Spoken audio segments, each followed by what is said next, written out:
Eits, sebelum masuk ke dalam alur ceritanya, terlebih dahulu Mimin ingin menyampaikan sesuatu nih seperti biasa.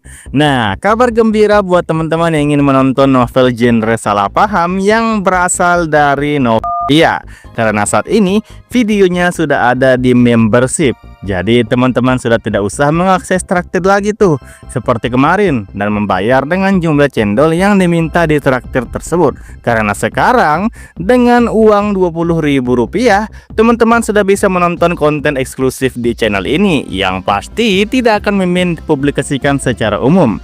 Dan selain itu, teman-teman juga bisa mendownload novel tersebut sehingga teman-teman bisa menontonnya kapan saja dan di mana saja, baik sambil makan, bekerja, bahkan sambil rebahan sekalipun. Dan hitung-hitung untuk mensupport atau membantu Mimin agar Mimin lebih semangat mencari novel yang menarik dan memenuhi kebutuhan dosis genre salah paham kita semua. Oke, jadi tunggu apa lagi? Silahkan join ke membership sekarang juga dan dapatkan segudang manfaat yang bisa teman-teman nikmati. Oke, infonya sudah selesai dan mari kita lanjut masuk ke dalam alur ceritanya.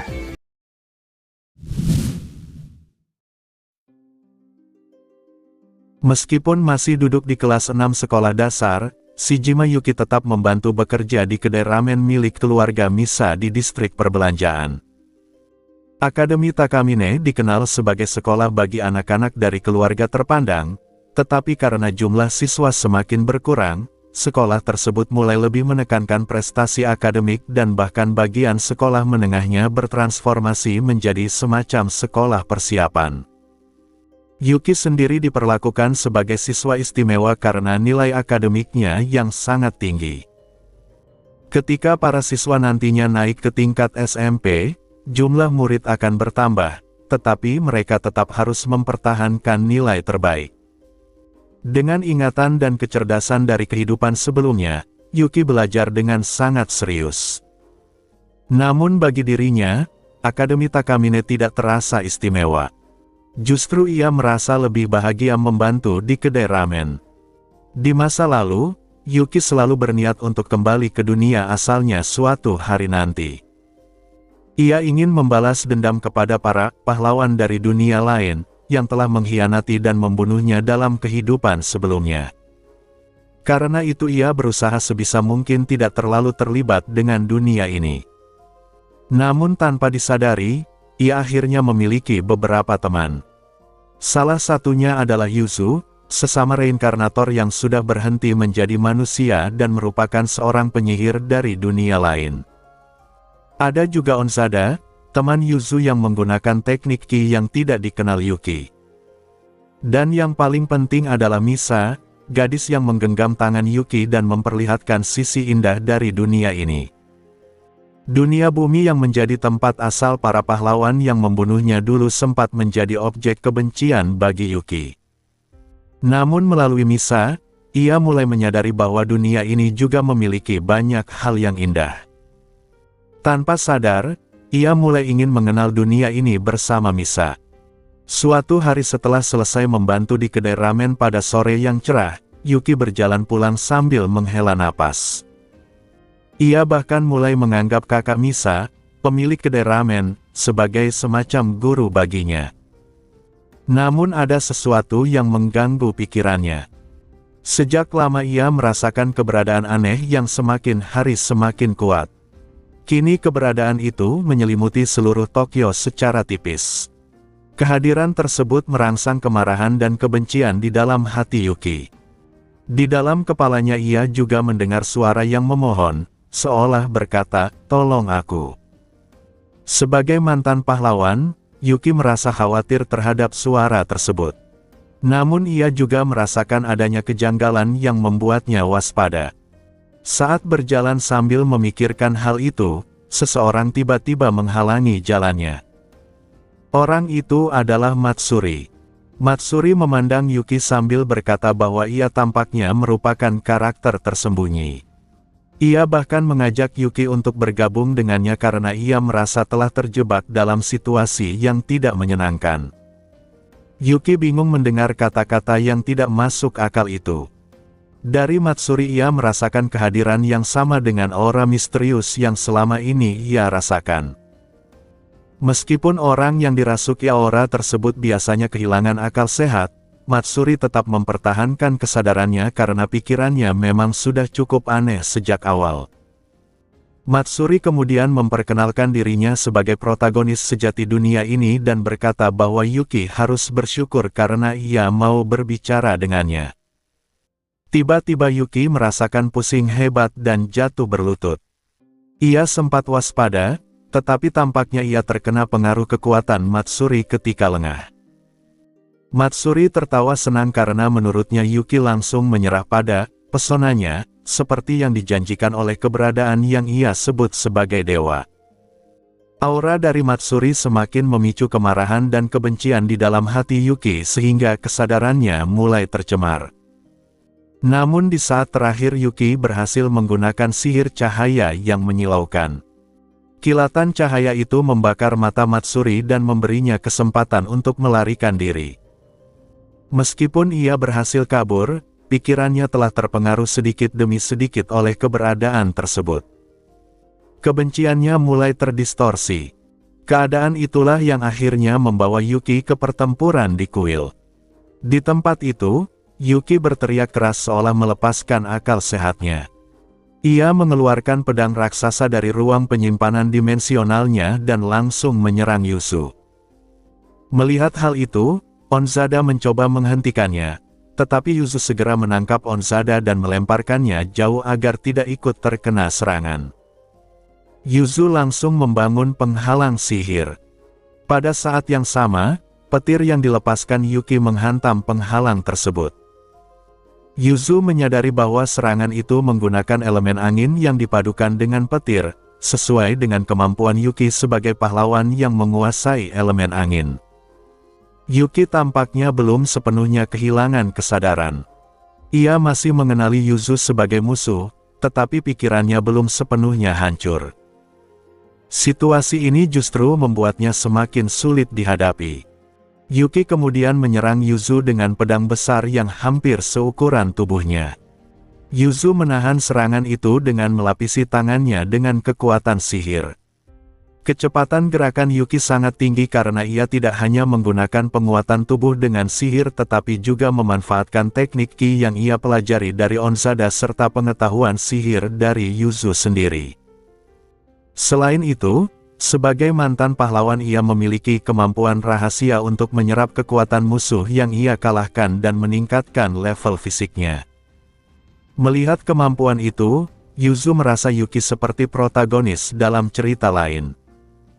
Yuzu kemudian menggunakan sihir api untuk membakar area sekitar Yuki, tetapi Yuki berhasil melompat menghindari serangan tersebut. Yuzu menyadari bahwa pertempuran sihir saja tidak akan cukup. Ia kemudian memanggil makhluk iblis kecil melalui lingkaran sihir. Makhluk itu awalnya terlihat seperti rumput laut yang tumbuh dengan cepat hingga berubah menjadi bentuk humanoid. Namun Yuki langsung menebas makhluk itu dengan teknik pedang petir dan bahkan menyerap kekuatannya. Sementara Yuki sibuk dengan makhluk tersebut, Yuzu membuka gerbang dimensi di bawah kakinya. Retakan dimensi itu mencoba menelan Yuki dan lingkungan sekitarnya. Yuzu bahkan bercanda bahwa mungkin Yuki bisa kembali ke dunia asalnya melalui gerbang itu, meskipun perjalanan itu tidak memiliki udara atau air. Namun Yuki justru memukul gerbang dimensi tersebut dengan pedangnya yang memiliki lingkaran sihir serupa dan menstabilkan retakan dimensi itu. Yuzu terkejut karena Yuki benar-benar mempraktikkan teknik yang pernah ia ajarkan. Yuki kemudian kembali menyerang dengan petir. Yuzu menangkisnya dengan tangan kosong sambil membangun penghalang sihir, tetapi lengan pakaiannya kembali terbakar. Yuzu kemudian menggunakan kekuatan fisik iblisnya untuk mencabut beberapa pohon kecil di sekitarnya dan melemparkannya ke arah Yuki. Yuki menebas semua pohon itu dengan pedangnya sambil mengaum keras. Di tengah pertarungan itu, sebuah kalimat sihir tiba-tiba muncul dalam pikiran Yuzu. Ia mengucapkan mantra yang menghasilkan cahaya besar dari tubuhnya. Cahaya itu menyebar ke seluruh hutan di sekitar kuil dan membentuk sosok seperti malaikat cahaya yang melindungi Yuzu. Yuki mencoba menyerangnya tetapi pedangnya terpental. Perlindungan itu tidak menyerang balik, tetapi cukup untuk memberi Yuzu waktu. Yuzu kemudian mempersiapkan sihir besar dengan bahasa roh dan menciptakan tombak cahaya raksasa sepanjang sekitar 5 meter yang memiliki atribut suci. Ia melempar tombak itu ke arah Yuki. Yuki mencoba menahannya dengan pedang petirnya, tetapi tombak tersebut menghancurkan pedangnya dan menghantam tanah dengan ledakan cahaya besar. Ledakan itu membuat tanah di sekitarnya bersinar merah panas seperti permukaan yang terbakar.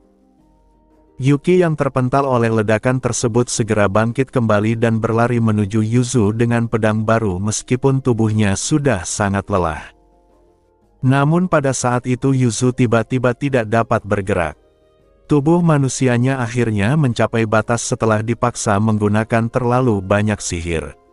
Yuzu mencoba memaksa tubuhnya bergerak dengan kekuatan iblis, tetapi tiba-tiba ia batuk keras dan tubuhnya membeku.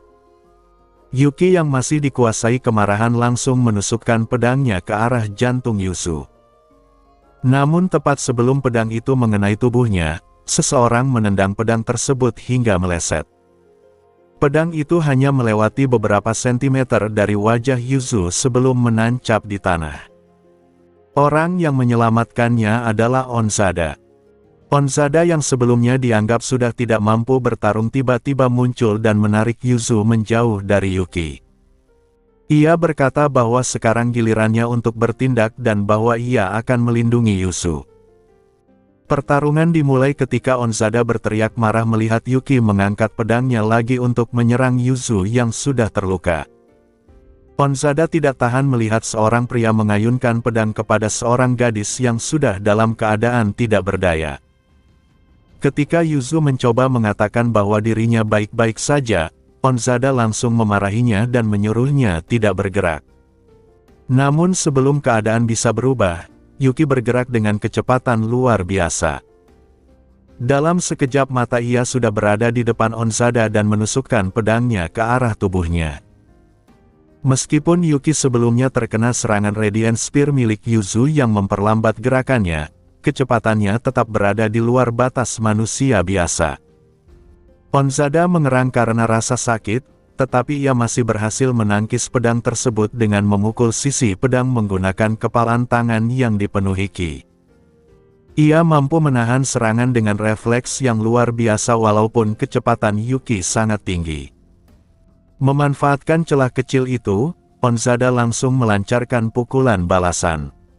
Pedang besar Yuki membutuhkan ayunan yang besar pula, sehingga Onzada mencoba menyerang pada saat jeda itu. Yuki menyambut pukulan tersebut dengan tinjunya sendiri, dan benturan ki mereka memercik di depan Yuzu.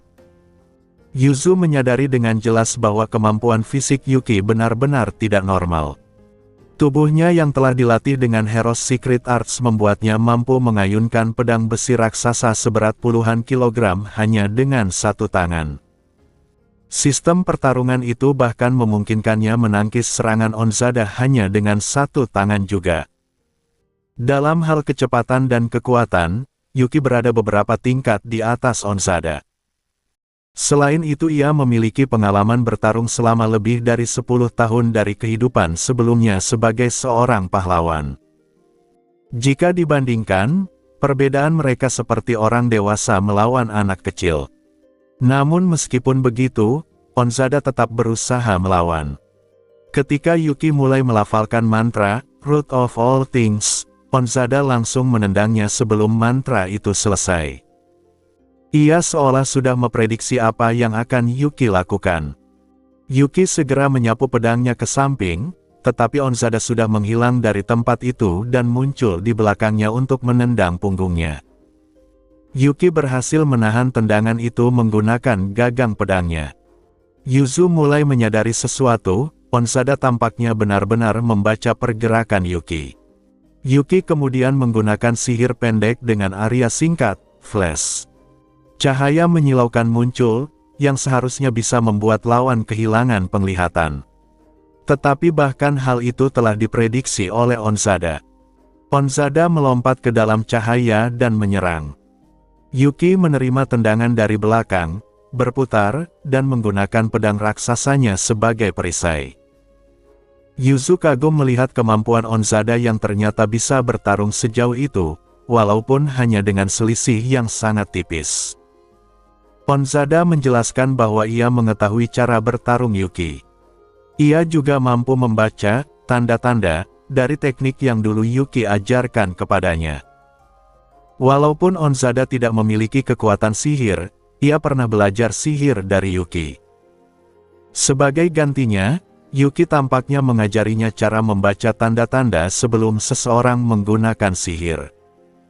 Mungkin karena Onzada terbiasa merasakan emosi roh, ia mampu memprediksi tindakan lawan melalui perasaan mereka. Pertarungan pun berlanjut. Onzada terus menghindar, bersembunyi, dan menunggu celah untuk menyerang. Tetapi perbedaan kekuatan di antara mereka sangat besar. Sedikit saja ia terkena tebasan atau sihir, itu bisa berakibat fatal. Jika konsentrasinya goyah sedikit saja, ia bisa langsung mati. Namun sebelum konsentrasi Onzada runtuh, Yuki mulai kehilangan kesabaran dan menjadi serius. Yuki menciptakan lingkaran sihir kecil lalu menempelkannya ke pedangnya. Pedang itu langsung terbakar oleh api sihir. Api itu tidak memancarkan panas secara biasa, tetapi jika Onzada menangkis pedang itu dengan tubuhnya akan langsung terbakar. Sementara itu, Yuzu mulai merasakan napasnya kembali normal dan kekuatan di kakinya perlahan pulih. Ia berdiri dengan paksa. Onzada tampak ingin mengatakan sesuatu, tetapi ia menahannya. Yuki juga memandang Yuzu dengan penuh kewaspadaan. Onzada memang bisa menggunakan ki, tetapi ia tetap manusia biasa. Yuzu sangat memahami batas kemampuan manusia. Pertarungan yang sedang terjadi memang terlihat seimbang, tetapi sebenarnya tidak. Jika bukan karena Yuki sebelumnya terluka oleh serangan Yuzu, Onzada tidak akan mampu bertahan selama ini. Baik Yuki maupun Yuzu berada pada tingkat kekuatan yang mampu melawan pasukan sendirian. Yuki memang manusia, tetapi ia sudah melangkah ke wilayah para monster. Yuzu menyadari bahwa meskipun kekuatan sihirnya belum sepenuhnya pulih, ia masih bisa menggunakan sihir cahaya untuk membantu Onzada. Jika dibandingkan dalam hal sihir, manusia tidak bisa menandingi seorang iblis seperti dirinya. Jika Yuki kehabisan sihir atau kondisi tubuh Yuzu pulih, mereka bisa menang. Yuzu kemudian berkata bahwa mereka akan maju bersama. Ia menggunakan sihir, Let there be light, atau jadilah terang. Cahaya menyelimuti tubuh Onzada. Yuzu tidak yakin efeknya apa, tetapi tampaknya meningkatkan kekuatan fisik dan pertahanan Onzada.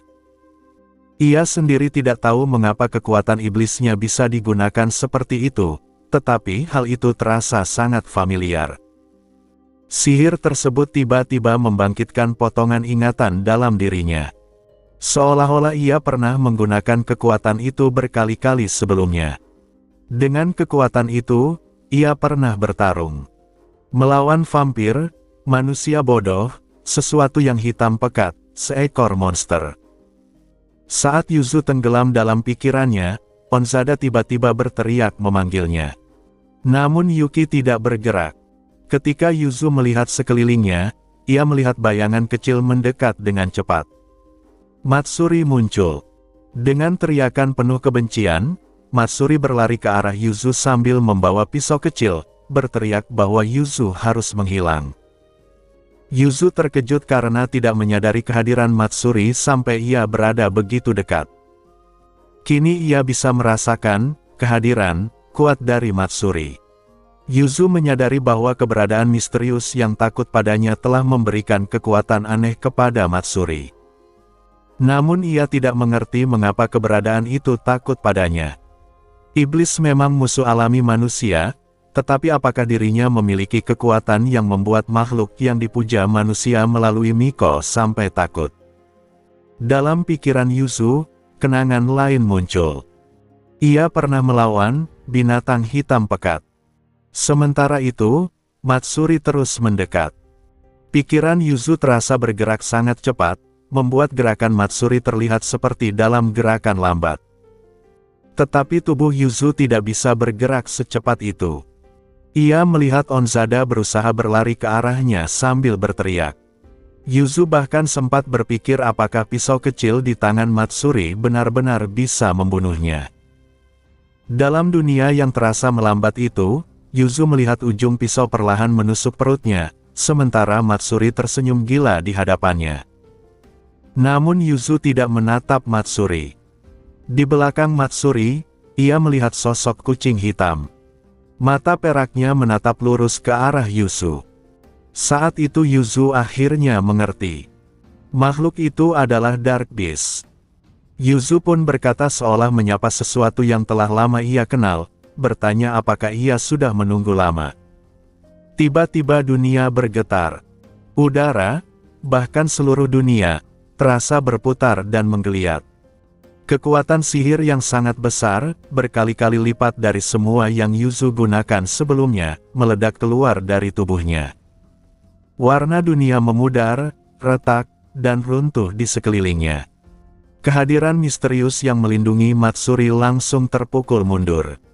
Yuki hanya bisa terpaku kaget sampai pedangnya jatuh dari tangannya. Dunia di sekitar Yuzu runtuh seperti pecahan kaca. Wajah Onzada yang menangis pun ikut retak bersama dunia yang hancur itu. Suara nyaring seperti garpu tala menggema. Kemudian dunia tanpa warna itu menghilang, dan Yuzu melihat langit biru yang jernih. Ia melihat tangan seorang wanita yang terulur ke langit, mengenakan gaun hitam perak yang berkibar tertiup angin, dengan rambut emas yang berkilau. Saat itu Yuzu menyadari sesuatu. Wanita itu adalah dirinya sendiri. Dan sebuah nama muncul dari bibirnya. Eurusia. Ia mengingat semuanya. Dirinya adalah Eurusia. Dengan kembalinya ingatan itu, seluruh kekuatan iblisnya juga kembali. Ia melihat tubuhnya sendiri dan menyadari perbedaan yang sangat jelas antara tubuh manusia bernama Yuzu dan tubuh aslinya sebagai Eurusia. Rambut emasnya berkilau, kulitnya pucat seperti porselen, dan tangan-tangannya tampak anggun serta kuat. Walaupun secara mental ia sudah terbiasa hidup sebagai Yuzu, tubuh Eurusia jauh lebih cocok untuk menggunakan kekuatan iblisnya. Ia sempat mengira sebelumnya bahwa tubuh ini adalah hasil dari iblis yang merasuki bayi yang telah mati, tetapi setelah memperhatikannya lebih jauh, tubuh Eurusia memiliki ciri yang sama dengan tubuh Yuzu. Artinya tubuh ini tetap berasal dari inkarnasi yang sama, hanya saja bentuknya dioptimalkan untuk kekuatan iblisnya. Di sekelilingnya, Eurusia melihat ruang yang aneh. Udara dipenuhi cahaya seperti kilatan petir yang membentuk semacam medan penjara. Ia bisa melihat langit siang di atasnya dan masih bisa menggerakkan tubuhnya dengan normal, tetapi cahaya-cahaya itu membatasi ruang di sekitarnya sehingga ia tidak bisa melihat lebih jauh. Saat ia memperhatikan sekelilingnya, sebuah titik hitam jatuh dari langit dan mendarat tepat di bahunya. Itu adalah Rina, kucing hitam yang pernah ia lihat ketika masih menjadi Yuzu. Eurusia merasa lega melihatnya lagi setelah sekian lama. Ia meminta maaf karena butuh waktu lama untuk mengingat semuanya. Rina mengatakan bahwa tidak apa-apa. Ketika Eurusia merasakan kekuatan sihir Rina, ia menyadari bahwa kekuatan itu jauh lebih lemah dari sebelumnya. Rina menjelaskan bahwa ia menggunakan segel yang pernah Eurusia buat untuk mengganggu masa lalu. Dengan melakukan itu, ia hampir kehilangan seluruh kemampuannya, bahkan berbicara seperti sekarang saja hampir tidak bisa ia bawa bersamanya. Eurusia berterima kasih padanya, lalu menyentuh wajah Rina. Kucing itu menjilat wajahnya dengan lembut. Rina menjelaskan bahwa tempat ini benar-benar adalah masa lalu, dan sejarah dunia telah berubah karena campur tangan mereka. Dengan memahami hal itu, Eurusia menyadari sesuatu yang membuatnya kesal. Dalam sejarah yang berubah ini, ia tidak mati karena penyakit pada usia 15 tahun seperti sebelumnya. Ia justru mati karena ditusuk dan terbunuh bahkan sebelum mencapai usia 12 tahun. Ketika ia memikirkan hal itu, kemarahan mulai muncul. Jika wanita bernama Matsuri masih ada di dunia ini, Eurusia tidak akan membiarkannya lolos. Rine kemudian memberitahunya bahwa sudah 6 bulan sejak mereka datang ke dimensi ini. Eurusia terkejut karena ternyata ia telah disegel selama setengah tahun. Ia juga menyadari tubuhnya sedikit lebih besar. Tanpa disadari, ia telah berusia 12 tahun. Setahun terakhir hidupnya terbagi 2, setengah tahun dihabiskan untuk terus bertarung melawan iblis di Demon Road, sementara setengah tahun lainnya dihabiskan dalam segel ini. Eurusia kemudian mulai menganalisis ritual yang pernah disebutkan oleh Onzada sebelumnya, ritual yang berkaitan dengan angka 12 dan jam pasir. Ia menyimpulkan bahwa teknik asli ritual itu mungkin dirancang untuk menahan suatu keberadaan dari bayi hingga usia 12 tahun. Karena Eurusia hampir mencapai usia 12 tahun, ritual itu mencoba menghancurkannya sebelum waktunya. Namun karena ia melakukan perjalanan ke masa lalu, ritual tersebut tidak berhasil dan mencoba mengulang kembali prosesnya dari usia 6 tahun. Campur tangan Rine serta ingatan Eurusia yang masih tersisa membuatnya berhasil mendapatkan kembali kekuatan iblisnya. Hal itu membuat keberadaan misterius yang mengawasinya menjadi marah. Maka keberadaan itu menggunakan Matsuri untuk mengganggu ritual dan memicu pertarungan yang akhirnya membangkitkan Eurusia sebelum usia 12 tahun. Setelah memahami semuanya, Eurusia memutuskan untuk keluar dari penjara cahaya itu. Rine bertanya apa yang akan ia lakukan setelah keluar. Eurusia menjawab dengan senyum kecil bahwa ia akan melakukan pemusnahan. Penjara cahaya yang menahannya bukan berasal dari atribut suci, tetapi memiliki fungsi khusus untuk menyegel iblis. Karena itu senjata anti-iblis miliknya tidak bisa menghancurkannya. Sebagai gantinya, Eurusia menciptakan sihir baru dari dunia spiritual. Ia memanggil tombak hitam raksasa bernama Spear of Night dan menusukkannya ke dinding cahaya. Penjara itu retak seperti kaca yang pecah. Ketika cahaya itu hancur, Eurusia menyadari bahwa ia berada di sebuah kuil yang dikelilingi hutan.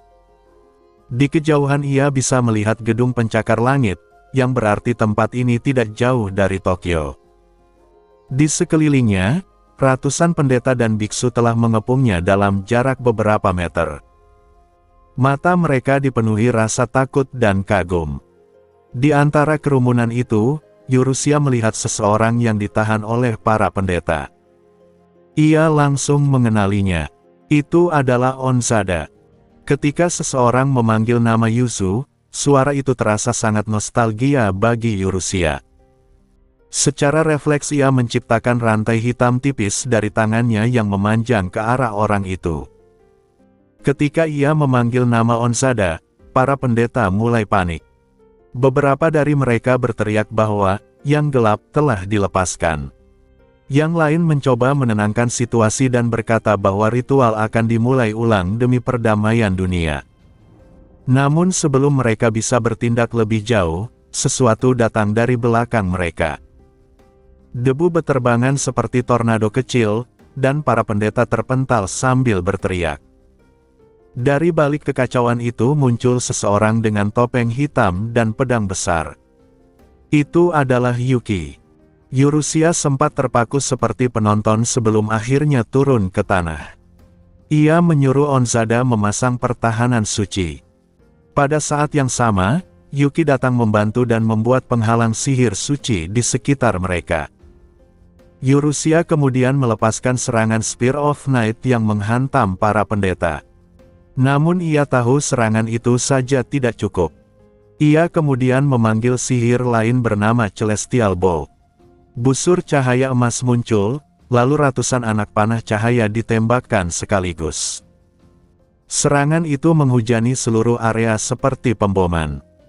Para pendeta yang berlari, melawan, atau bahkan hanya berdiri terpaku semuanya tersapu oleh serangan tersebut. Jika mereka beruntung, mereka mungkin masih hidup. Setelah serangan itu selesai, hanya Onzada dan Yuki yang tersisa dalam keadaan terkejut. Ketika mereka bertiga saling mendekat, suasana menjadi canggung. Onzada yang pertama berbicara dan bertanya apakah itu benar-benar Yusu. Yurusia menjawab bahwa sekarang namanya adalah Yurusia. Ia juga menyadari bahwa Onzada terlihat jauh lebih tua. Onzada kini tampak seperti pria sekitar 30 tahun, bahkan memiliki janggut. Onzada tertawa kecil dan berkata bahwa perasaan itu benar-benar seperti Yuzu yang dulu.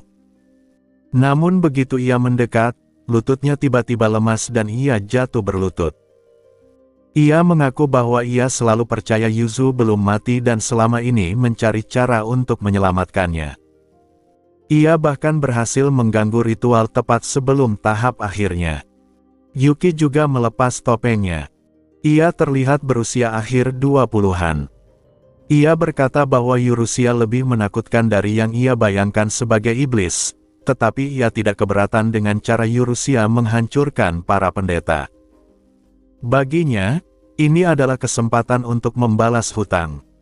Yuki juga mengatakan bahwa ia tidak bisa memaafkan keberadaan misterius yang berada di balik semua ini. Yurusia setuju. Keberadaan itu telah menyegel seluruh orang di negara ini ketika merasakan kembalinya Yurusia. Walaupun kuat, caranya bertindak terasa kekanak-kanakan, seolah-olah ia dimanfaatkan oleh para miko daripada benar-benar disembah. Yuki kemudian memberikan Yurusia ingatan yang ia kumpulkan selama ini melalui sihir berlapis. Ketika Yurusia menerima sihir itu, berbagai peristiwa muncul di kepalanya seperti potongan film tanpa suara. Ia melihat bahwa banyak orang di sekitarnya telah menjalani hidup mereka. Koto menikah dengan ayahnya. Yuki sendiri menikah dengan Misa dan bekerja sebagai wakil kepala di toko ayahnya. Kakaknya menjadi presiden perusahaan keluarga. Orang tuanya masih hidup dengan baik. Beberapa temannya bahkan sudah memiliki anak. Onzada ternyata memilih menjadi pendeta kuil, bukan biksu seperti keluarganya. Namun satu hal yang paling penting adalah Matsuri. Ia kini berada di pusat lingkaran para miko. Walaupun berhasil membunuh Yurusia sebelumnya, tampaknya ia tidak sepenuhnya bisa mengendalikan kekuatan yang ia gunakan. Yurusia menyimpulkan bahwa kekuatan keberadaan misterius itu berasal dari resonansi pikiran manusia, keinginan, hasrat, dan perasaan mereka. Makhluk itu seharusnya lahir di masa depan, tetapi arah jiwa manusia yang salah membuatnya bangkit lebih awal. Hasrat manusia telah menggali keberadaan itu keluar dari tidur panjangnya. Setelah memahami semuanya, Yurusia membuka sayap kelelawar emasnya dan terbang tinggi ke langit. Ia mengabaikan panggilan Onzada karena ada sesuatu yang harus ia pastikan. Dari langit ia melihat kota-kota besar yang luas. Dengan penglihatannya, ia dapat melihat keberadaan raksasa yang menutupi sebuah kota. Itu adalah kota yang dikenal sebagai pusat budaya dan kota yang tidak pernah tidur. Semua keinginan, kerinduan, dan kekosongan manusia berkumpul di sana, menciptakan sesuatu yang baru. Sebuah dewa sejati yang lahir dari dunia manusia sendiri. Dan Yurusia akhirnya memahami nama keberadaan itu. Dewa sejati yang lahir dari kota Tokyo. True God, Tokyo. Saat Yurusia melayang di langit dan mengamati kota Tokyo, tiba-tiba ia mendengar suara samar di dalam kepalanya yang berulang-ulang memohon pertolongan. Ia tidak sepenuhnya memahami kekuatan makhluk yang ada di hadapannya. Bahkan sebagai iblis dengan kekuatan yang jauh melampaui Onzada dan Yuki sekalipun, ia masih tidak bisa melihat keseluruhan wujud kekuatan itu. Dari sudut pandangnya, kekuatan tersebut tampak seperti pilar cahaya raksasa yang menjulang dari kota. Pilar itu terbentuk dari kumpulan doa, keinginan, dan mimpi manusia yang berputar seperti pusaran besar. Semua harapan dan hasrat manusia bercampur menjadi satu, menciptakan sesuatu yang hanya ada demi manusia. Itulah dewa sejati yang lahir dari dunia manusia sendiri. Makhluk itu adalah True God Tokyo. Tiba-tiba seluruh kota bergetar seperti gempa kecil. Yurusia tidak tahu apakah makhluk itu merasa takut atau marah, tetapi ia bisa merasakan dengan jelas bahwa keberadaan tersebut menganggapnya sebagai musuh. Kekuatan yang mendidih seperti magma mulai keluar dari kota Tokyo. Energi itu berkumpul dan mulai membentuk sesuatu. Yang muncul adalah makhluk menyerupai Oni. Tubuh mereka transparan dan ukurannya lebih besar dari manusia. Dari aura mereka, Yurusia merasakan kekuatan yang setara dengan Lesser Demon. Jumlah mereka mencapai puluhan ribu. Satu lawan satu, mereka bukan ancaman bagi Yurusia. Namun dengan jumlah sebanyak itu, mereka bisa menguras waktu dan kekuatannya. Saat itu Rina berbicara dari bahu Yurusia. Ia mengatakan bahwa dirinya akan membantu menyerang dari bawah bersama Onzada. Rina juga mengingatkan bahwa mereka harus bergerak sebelum iblis lain datang. Yurusia merasa aneh melihat Rina tetap diam di bahunya. Biasanya kucing itu akan langsung menyerang dengan ganas. Fakta bahwa ia tetap tinggal menunjukkan bahwa kekuatannya benar-benar melemah. Yurusia kemudian melipat sayapnya dan menyelam turun ke tanah. Di bawah, ia tidak melihat Yuki. Ia sempat bertanya-tanya apakah Yuki mengira ia telah menghilang, atau apakah ia diserang oleh para pendeta yang kembali sadar. Ketika Yurusia melihat sekelompok orang yang tampak seperti Onzada, ia langsung menggunakan sihir roh suci untuk meniup mereka semua. Untungnya Onzada berada di tengah ledakan itu dan selamat. Yurusia turun dan memanggilnya. Onzada ternyata masih baik-baik saja walaupun tubuhnya penuh tanah. Ia menjelaskan bahwa Yuki pergi ke tempat lain, kemungkinan untuk menemui keluarganya. Onzada kemudian duduk di batu sambil minum sake dari botol. Ia mengeluh bahwa ia tidak cocok dengan para biksu di kuil. Setelah bekerja semalaman, ia biasanya pulang sambil makan ramen dan minum di toko milik Yuki. Percakapan santai itu membuat Yurusia merasa Onzada telah menjadi orang dewasa yang agak tidak berguna. Namun Onzada kemudian menjadi serius. Ia menunjuk ke arah gerombolan Oni yang terbang mendekat dan meminta Yurusia melakukan sesuatu. Ia menjelaskan bahwa Oni tersebut kemungkinan adalah proyeksi yang digunakan oleh para pendeta dari kuil Oyama. Selama Yurusia disegel, mereka terus menempatkan berbagai sihir pada tubuhnya sebagai persiapan menghadapi pertarungan ini. Kekuatan itu berasal dari keberadaan misterius yang sama. Para Miko tampaknya menjadi media untuk menyalurkan kekuatan makhluk itu. Ketika Yurusia menanyakan apakah itu berarti Matsuri juga ada di dekat sini, Onzada mengangguk. Matsuri kemungkinan berada di salah satu kuil di sekitar area tersebut. Sementara mereka berbicara, gerombolan Oni semakin mendekat. Tempat itu tidak lagi aman. Yurusia menyuruh Onzada meninggalkan Tokyo jika memungkinkan. Namun Rina tiba-tiba mengatakan bahwa ia akan tetap bersama Onzada. Ia menjelaskan bahwa keberadaan tertentu masih menjadi penghalang, dan karena Onzada ia telah sedikit memulihkan kekuatannya. Ia juga ingin memandu Onzada menuju tempat dengan miasma yang lebih kuat. Yurusia akhirnya mempercayakan Onzada kepada Rina. Ia membuka sayap kelelawar emasnya dan kembali terbang ke langit. Begitu ia naik, gerombolan Oni langsung menyerangnya.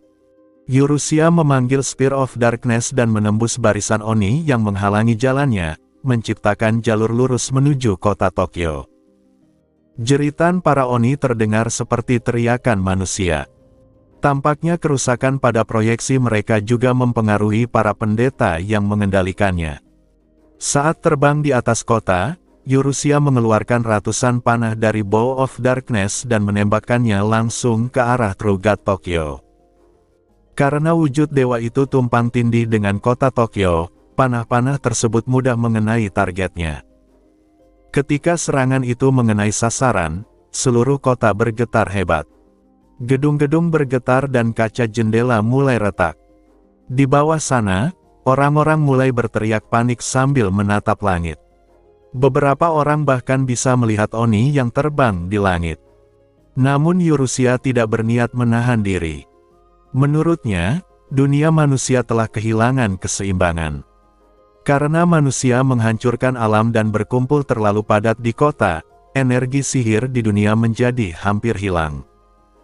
Roh dan iblis menghilang, dan siklus reinkarnasi mulai runtuh.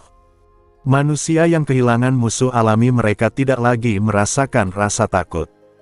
Karena itu, dunia ini membutuhkan sesuatu yang bisa membuat manusia kembali menghormati hal-hal yang tidak terlihat. Yurusia merasa dirinya dipanggil ke dunia ini untuk memberikan berkah iblis kepada dunia yang mulai runtuh. Namun di balik pemikiran besar itu, ia juga hanya ingin menghancurkan musuhnya. Ia melemparkan Spear of Darkness dengan seluruh kekuatannya ke pusat True God Tokyo. Tombak itu menghancurkan ratusan oni di jalurnya. Namun dewa tersebut menahan serangan itu dan melepaskan gelombang kejut raksasa yang mengguncang kota. Yurusia berhasil melindungi dirinya dengan Brilliant Shield, tetapi dampaknya tetap membuat kesadarannya sedikit goyah. Memanfaatkan celah itu, para oni kembali menyerangnya. Bahkan bagi seorang dewa biasa, True God Tokyo adalah lawan yang sulit. Ditambah lagi jumlah musuh yang tak terhitung. Yurusia kemudian menggunakan sihir skala besar. Ia menciptakan hujan sihir bernama Rain of Darkness yang mencakup seluruh wilayah Tokyo. Langit biru berubah menjadi awan hitam pekat. Dari awan itu turun hujan sihir yang menyerang para roh dan oni. Puluhan ribu oni berkumpul untuk menahan hujan tersebut demi melindungi kota. Namun reaksi True God Tokyo tidak berhenti di situ. Dari tanah kota muncul makhluk baru. Makhluk itu berbentuk seperti ular raksasa. Bentuknya tampak kasar seperti coretan anak kecil, tetapi kekuatannya sangat besar. Sekitar 10 makhluk muncul, termasuk satu ular berkepala 8 yang memiliki aura setingkat Archdemon. Yurusia menyadari bahwa dewa tersebut akhirnya mulai menciptakan bawahannya sendiri. Sebagai balasan, Yurusia juga memutuskan memanggil pasukannya. Ia menggunakan sihir Demon Summoning dan menciptakan lingkaran sihir raksasa di langit. Biasanya ia hanya bisa memanggil makhluk yang datang secara sukarela. Namun sebelum ini Rina telah memberitahunya bahwa para pengikutnya akan datang jika mereka bisa mendekat. Awan hitam menjadi semakin gelap hingga siang hari berubah seperti malam. 4 pilar cahaya muncul dari langit, dan 4 sosok humanoid muncul. Mereka adalah 4 Archdemon pengikut Yurusia. Tawa mereka menggema di seluruh Tokyo seperti suara ribuan kuku yang digoreskan di papan tulis, memecahkan kaca gedung pencakar langit. 4 iblis itu adalah pelayan setia Yurusia, Fanny, Tina, Noah, dan Nea. Mereka menghancurkan oni di sekitar mereka dan terbang mendekati Yurusia. Fanny langsung melompat memeluknya, sementara Tina mengikuti di belakang. Yurusia secara refleks mencubit pipi Tina seperti kebiasaan lama. Nea dan Noah kemudian tiba setelah membantai oni di sekitar.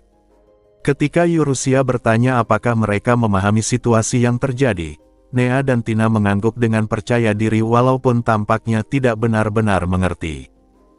Fanny sibuk memuja Yurusia tanpa mendengarkan, sementara Noah hanya tersenyum.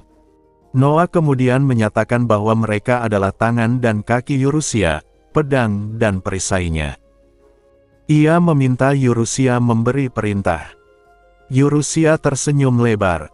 Ia memerintahkan mereka menghancurkan semua yang menghalangi jalannya. Setelah itu, Yurusia membuka sesuatu yang disebut Lost Eden di langit. Sebuah pintu raksasa terbuka di awan hitam, dan ribuan iblis tingkat tinggi keluar dari sana seperti salju hitam yang turun ke kota. Noah menjelaskan bahwa semua iblis itu adalah bagian dari pasukan Yurusia. Kini masalah jumlah tidak lagi menjadi kendala. Yurusia memberi perintah kepada seluruh pasukannya. Para Greater Demon bersorak keras. Ia memerintahkan mereka membantai para oni dan membakar para pengendali mereka. Pertempuran besar pun dimulai. Langit Tokyo menjadi gelap seperti malam. Para iblis dan oni bertabrakan di udara, menciptakan perang besar di atas kota. Penduduk Tokyo hanya bisa melihat langit hitam dengan rasa takut. Beberapa orang yang bisa melihat makhluk-makhluk itu bahkan berlutut putus asa seolah kiamat telah datang. Di tengah kekacauan itu, Eurusia menggunakan sihir clairvoyance untuk mencari target utamanya. Akhirnya ia menemukannya di sebuah kuil yang sedang diserang oleh para iblis. Seorang wanita mengenakan kimono mencolok seperti penjahat dalam drama kuno keluar dengan wajah panik, dikelilingi oleh pria-pria muda yang melayaninya. Eurusia menatapnya dengan dingin. Akhirnya ia menemukan orang yang ia cari. Matsuri. Di langit kota Tokyo, Eurusia terus menyerang True God Tokyo dengan sihirnya. Ia menembakkan Spear of Darkness, dan setiap kali kekuatannya bertabrakan dengan kekuatan dewa tersebut, gelombang kejut besar mengguncang seluruh kota. Anehnya, Eurusia merasa kerusakan yang terjadi di kota justru lebih banyak disebabkan oleh kekuatan True God Tokyo sendiri. Namun kali ini Eurusia menyadari sesuatu. Berbeda dengan sebelumnya ketika ia terdorong mundur, sekarang ia mampu meniadakan sebagian kekuatan dewa itu. Ia mulai menduga bahwa kekuatan True God Tokyo bergantung pada kondisi emosi manusia di Tokyo. Jika manusia merasa putus asa atau kehilangan harapan, kekuatan dewa itu akan melemah. Secara teori, jika semua manusia di Tokyo dimusnahkan, True God Tokyo mungkin akan runtuh dengan mudah. Namun Eurusia sama sekali tidak tertarik melakukan hal seperti itu. Saat ia mengamati dari langit, ia melihat Matsuri sedang mencoba melarikan diri. Tanpa berpikir panjang, Eurusia memutuskan menyerangnya secara santai dengan Secret Bow, menurunkan hujan panah cahaya ke arah kuil tempat Matsuri berada. Di darat, Matsuri berlari keluar dari sebuah kuil ketika panah cahaya jatuh dari langit dan menghancurkan bangunan itu. Para miko di sekitarnya panik dan segera mencoba menyelamatkannya. Dalam sistem kekuatan True God Tokyo, hanya gadis muda dengan jiwa khusus yang bisa mendengar suaranya dan menjadi miko. Mereka dipilih karena sifat mereka yang kekanak-kanakan dianggap mirip dengan sifat dewa tersebut. True God Tokyo sendiri tampaknya takut pada orang dewasa dan lebih mudah terhubung dengan anak-anak. Namun Matsuri merupakan pengecualian aneh. Walaupun ia sudah dewasa, ia masih bisa mendengar suara dewa itu. Kemungkinan besar hal itu terjadi karena kepribadiannya yang tidak pernah benar-benar matang. Ia tetap memiliki sifat kekanak-kanakan, tetapi dalam bentuk yang buruk, egois, manipulatif, dan penuh keinginan pribadi. Karena itu ia bisa memanipulasi pesan dari True God Tokyo dan menyampaikannya kepada para pendeta sesuai dengan keinginannya sendiri. Matsuri marah karena kuil tiba-tiba hancur oleh serangan dari langit. Ia menuntut penjelasan dari seorang pemuda yang menjadi pengikutnya. Pemuda itu mengatakan bahwa kemungkinan besar segel terhadap kejahatan bernama Yuzu telah terlepas. Mendengar nama itu, Matsuri semakin kesal. Ia tidak mengerti bagaimana Yuzu bisa hidup kembali padahal ia yakin telah membunuhnya sendiri. Matsuri kemudian memerintahkan orang-orangnya untuk menyiapkan mobil dan mengumpulkan beberapa biksu. Ia tampak memikirkan rencana baru untuk menghadapi Eurusia. Sementara itu di tempat lain, Onzada sedang mengendarai sebuah truk ringan dengan Rina duduk di bahunya. Rina merasakan adanya miasma yang kuat di sebuah kuil dan meminta Onzada menuju ke sana. Onzada ragu karena kuil biasanya memiliki batasan spiritual yang bersih, tetapi Rina bersikeras bahwa mereka harus masuk. Akhirnya Onzada menabrakkan truknya langsung ke gerbang kuil. Di dalamnya terdapat beberapa biksu dari kelompok Oyama. Begitu mereka menyadari identitas Onzada sebagai adik dari Emishima, mereka segera menyiapkan ki untuk menyerang. Namun sebelum mereka sempat melakukan sesuatu, Rina melompat keluar dari truk dan berubah menjadi monster yang mengerikan. Dengan raungan buas, ia membantai para biksu dalam sekejap. Onzada hanya bisa menatap dengan terkejut. Ia mulai memahami bahwa iblis benar-benar makhluk dari rantai kehidupan dunia ini. Ia teringat kata-kata Yuzu sebelumnya bahwa iblis juga merupakan bagian dari dunia. Ia merenungkan bahwa manusia juga membunuh hewan dan tumbuhan untuk hidup. Karena itu ia tidak merasa berhak menghakimi keberadaan iblis. Di antara para biksu yang masih hidup, Onzada menangkap satu orang dan memaksanya berbicara dengan menggunakan ki yang merusak organ dalamnya. Setelah melihat rekannya mati, para biksu yang tersisa akhirnya mengungkapkan rencana Matsuri. Begitu mendengar isi rencana tersebut, Onzada langsung menyadari bahwa situasinya sangat buruk dan mereka harus segera bergerak. Di sebuah rumah sakit di Tokyo, keluarga lama Yuzu berkumpul di kamar seorang kakek yang sedang sekarat. Kakek itu adalah kakek dari keluarga Toukaki, yang dahulu pernah diselamatkan oleh Yuzu. Ia kini berada di akhir hidupnya karena usia tua. Di ruangan itu ada Kotone, suaminya, Misa, dan seorang anak kecil bernama Karin. Mereka berbicara santai di samping tempat tidur sang kakek. Walaupun suasananya ringan, sebenarnya mereka sedang menunggu saat-saat terakhir hidupnya. Kakek itu sendiri tidak takut mati.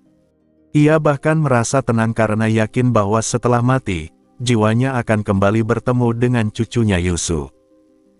Tiba-tiba pintu kamar diketuk. Ketika Misa membukanya, beberapa orang berpakaian seperti dokter dan perawat masuk ke dalam ruangan. Namun di antara mereka ada seorang perawat dengan riasan yang terlalu tebal. Orang-orang itu langsung menyerbu ruangan dan mencoba menahan semua orang di sana. Perawat tersebut ternyata adalah Matsuri yang menyamar. Ia memerintahkan para pengikutnya untuk membungkam semua orang dan menjadikan mereka sandera. Ketika Kotone marah dan menanyakan apa maksudnya, Matsuri dengan santai mengakui bahwa ia adalah orang yang membunuh Yuzu dahulu. Ia bahkan mengejek mereka dengan menyebut diri mereka sebagai karakter figuran yang hanya cocok dijadikan sandera. Melihat wajah Karin yang sangat mirip dengan Yuzu membuat Matsuri merasa kesal. Ia bahkan hampir menyentuh anak itu dengan niat jahat. Namun sebelum ia bisa melakukannya, kaca jendela kamar rumah sakit tiba-tiba pecah. Seseorang dengan topeng hitam dan pedang besar melompat masuk. Orang itu adalah Yuki. Misa langsung mengenalinya tetapi menahan diri agar tidak bersuara. Yuki memberi isyarat agar ia tetap diam. Para pengikut Matsuri mencoba menyerangnya, tetapi Yuki menyadari bahwa ada anak kecil di ruangan itu. Ia pun menyingkirkan pedangnya dan bertarung dengan tangan kosong agar tidak menakuti Karin. Walaupun para biksu itu memiliki kekuatan ki, kemampuan fisik mereka tidak sebanding dengannya. Walaupun sekarang ia hanyalah pemilik toko ramen biasa, Yuki dahulu adalah senjata terkuat milik kerajaan manusia. Ia adalah seorang pahlawan. Pertarungan antara Yurusia dan entitas bernama True God Tokyo berlangsung sengit dan menemui jalan buntu. Yurusia melepaskan serangan Bow of Darkness, sebuah panah hitam pekat yang terpecah menjadi ratusan anak panah dan menghantam musuh dengan gelombang kejut besar seperti tsunami, menahan serangan balasan dari True God Tokyo. Meski Yurusia adalah seorang devil yang hampir berada di puncak peringkat ras iblis, kekuatan lawannya tetap mampu menandinginya. Ia menyadari bahwa dirinya masih muda dan belum mencapai kekuatan penuhnya, sehingga keadaan itu justru merugikannya. Yurusia memikirkan bahwa jika Rina dapat memulihkan kekuatannya sebagai beast, kemenangan mungkin bisa diraih. Namun untuk memulihkan kekuatan itu dibutuhkan ribuan jiwa, sesuatu yang tidak mudah diperoleh. Di sisi lain, Yurusia menyadari kelemahan dirinya dalam pertarungan berkepanjangan. Ia hanya bisa memulihkan sihir dengan makanan sederhana seperti gurita kering, sementara seorang god seperti True God Tokyo memiliki cadangan kekuatan tanpa batas selama masih memiliki para penganut. Para penganut itu adalah warga Tokyo yang menyerahkan diri pada keinginan mereka. Jika pertarungan berlangsung lama, Yurusia mengerti bahwa satu-satunya cara untuk menang mungkin dengan membantai para penganut tersebut terlebih dahulu, sesuatu yang akan menimbulkan konsekuensi besar. Di tengah pertarungan itu, para pelayannya memanggilnya dengan suara khawatir. 4 pelayan tersebut sedang menghadapi 10 musuh yang kekuatannya hampir setara dengan mereka, sehingga Yurusia tidak bisa meminta bantuan mereka. Ia juga menyadari bahwa Matsuri berada di lokasi yang sama dengan orang-orang yang ia kenal, termasuk Kotone, Misa, dan seorang anak kecil yang ia sadari kemungkinan adalah keponakannya. Demi menyelamatkan mereka, Yurusia menggunakan sihir, Secret Wings, menambahkan bulu emas pada sayap kelelawarnya dan beralih ke mode terbang berkecepatan tinggi. Namun saat ia hendak bergerak, gelombang kejut besar mengguncangnya dan membuat tubuhnya tidak dapat bergerak. Dalam keadaan itu ia terpaksa mempercayakan keselamatan mereka kepada Yuki. Ia juga mengingat bahwa Rine dan Onzada sedang menuju ke lokasi tersebut, tetapi tidak yakin apakah mereka akan tiba tepat waktu. Setelah berpikir sejenak, Yurusia mencabut satu helai bulu dari Secret Wings miliknya dan mencoba menggunakan sihir, alias berharap setidaknya bisa membeli sedikit waktu bagi mereka. Sementara itu di dalam gedung, Yuki sedang menghadapi para musuh yang menyamar sebagai dokter dan perawat. Dengan satu serangan bercahaya, ia melempar salah satu perawat palsu keluar menembus pintu. Ketika seorang dokter palsu menyerangnya dengan pukulan yang dipenuhi, Yuki menahan serangan itu hanya dengan satu tangan lalu menghancurkan tulang lawannya dengan kekuatan balasan. Perbedaan kemampuan bertarung yang sangat jauh membuat para perawat palsu yang tersisa mundur dengan wajah ketakutan. Saat Yuki hendak mengejar mereka, Matsuri tiba-tiba bertindak. Ia mengambil pisau buah dan menodongkannya ke leher Karin.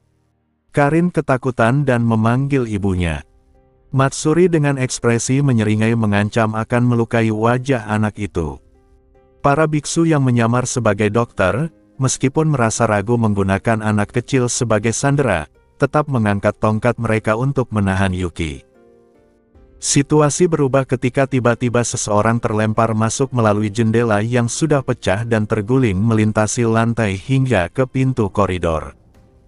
Kejadian mendadak itu membuat Matsuri lengah sejenak dan menjauhkan pisaunya dari leher Karin. Pada saat yang sama, sebuah massa hitam melompat masuk melalui jendela, menggigit kerah baju Karin dan menariknya menjauh. Matsuri terkejut melihat seekor kucing melakukan hal itu, sementara Karin menjerit ketakutan. Ketika Matsuri menoleh kembali, Yuki sudah menjatuhkan biksu terakhir ke lantai. Karin segera berlari menuju Kotone sambil memanggil ibunya. Matsuri yang melihat itu langsung berlari ke arah Kotone dan Karin dengan pisau di tangan. Ia berteriak dengan putus asa, mempertanyakan mengapa semua orang tidak mau mengikuti keinginannya. Dalam kekacauan itu, tidak ada yang menyangka Matsuri akan bertindak seceroboh itu. Pisau yang penuh niat jahat itu meluncur menuju dua orang tersebut. Namun tepat ketika pisau itu menusuk ke depan, Yuki berteriak. Onzada telah menyela di antara mereka dan menerima tusukan itu dengan tubuhnya sendiri. Ia adalah orang yang pernah gagal melindungi seorang gadis dari pisau di masa lalu, dan kini ia melindungi keluarga gadis tersebut dengan mengorbankan tubuhnya sendiri. Melihat Onzada yang terluka, Matsuri menjadi semakin gila dan mencoba mendorong pisau itu lebih dalam. Luka Onzada semakin memanjang, dan bahkan memutar pisau itu saja sudah cukup untuk membunuhnya. Pada saat itulah sebuah tangan lain tiba-tiba mencengkeram tangan Matsuri yang memegang pisau. Sosok yang muncul adalah seorang gadis berambut pirang berkilau seperti benang emas dengan wajah dingin seperti boneka sempurna. Dengan mata emas yang menatap dingin, gadis itu memegang wajah Matsuri dan mengucapkan satu kata, "Burn." Seketika Matsuri menjerit seperti hewan yang disembelih. Wajahnya terbakar oleh sihir tersebut, membuatnya mundur sambil memegangi wajahnya yang terbakar sebelum akhirnya terjatuh keluar dari jendela lantai 3 yang telah pecah. Setelah itu, gadis berambut emas dengan gaun hitam dan perak tersebut tersenyum lembut kepada Kotone, suaminya, Misa, serta Karin, lalu tubuhnya menghilang menjadi partikel cahaya.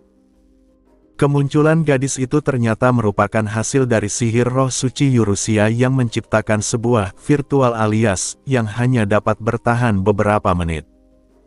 Ketika sosok itu menghilang, Misa yang melihat wajah gadis tersebut terbelalak kaget. Sementara itu Kotone tanpa sadar mengucapkan sebuah nama dengan suara pelan, seolah mengenali wajah yang baru saja menghilang. Yuzu. Setelah gelombang kejut dari pertempuran besar mengguncang langit Tokyo, kaca-kaca gedung retak dan pecah bukan karena gempa, tetapi karena tekanan dari benturan kekuatan di udara. Penduduk kota yang ketakutan menatap langit dengan gelisah ketika guncangan mereda.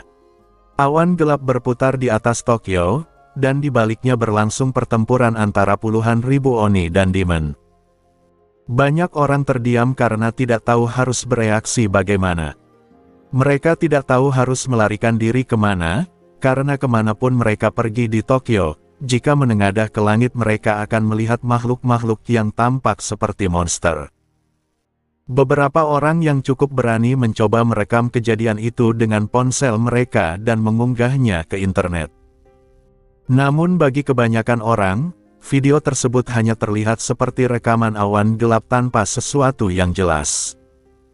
Hanya sebagian kecil orang, sekitar 1 dari 1000, yang benar-benar mampu melihat makhluk-makhluk itu.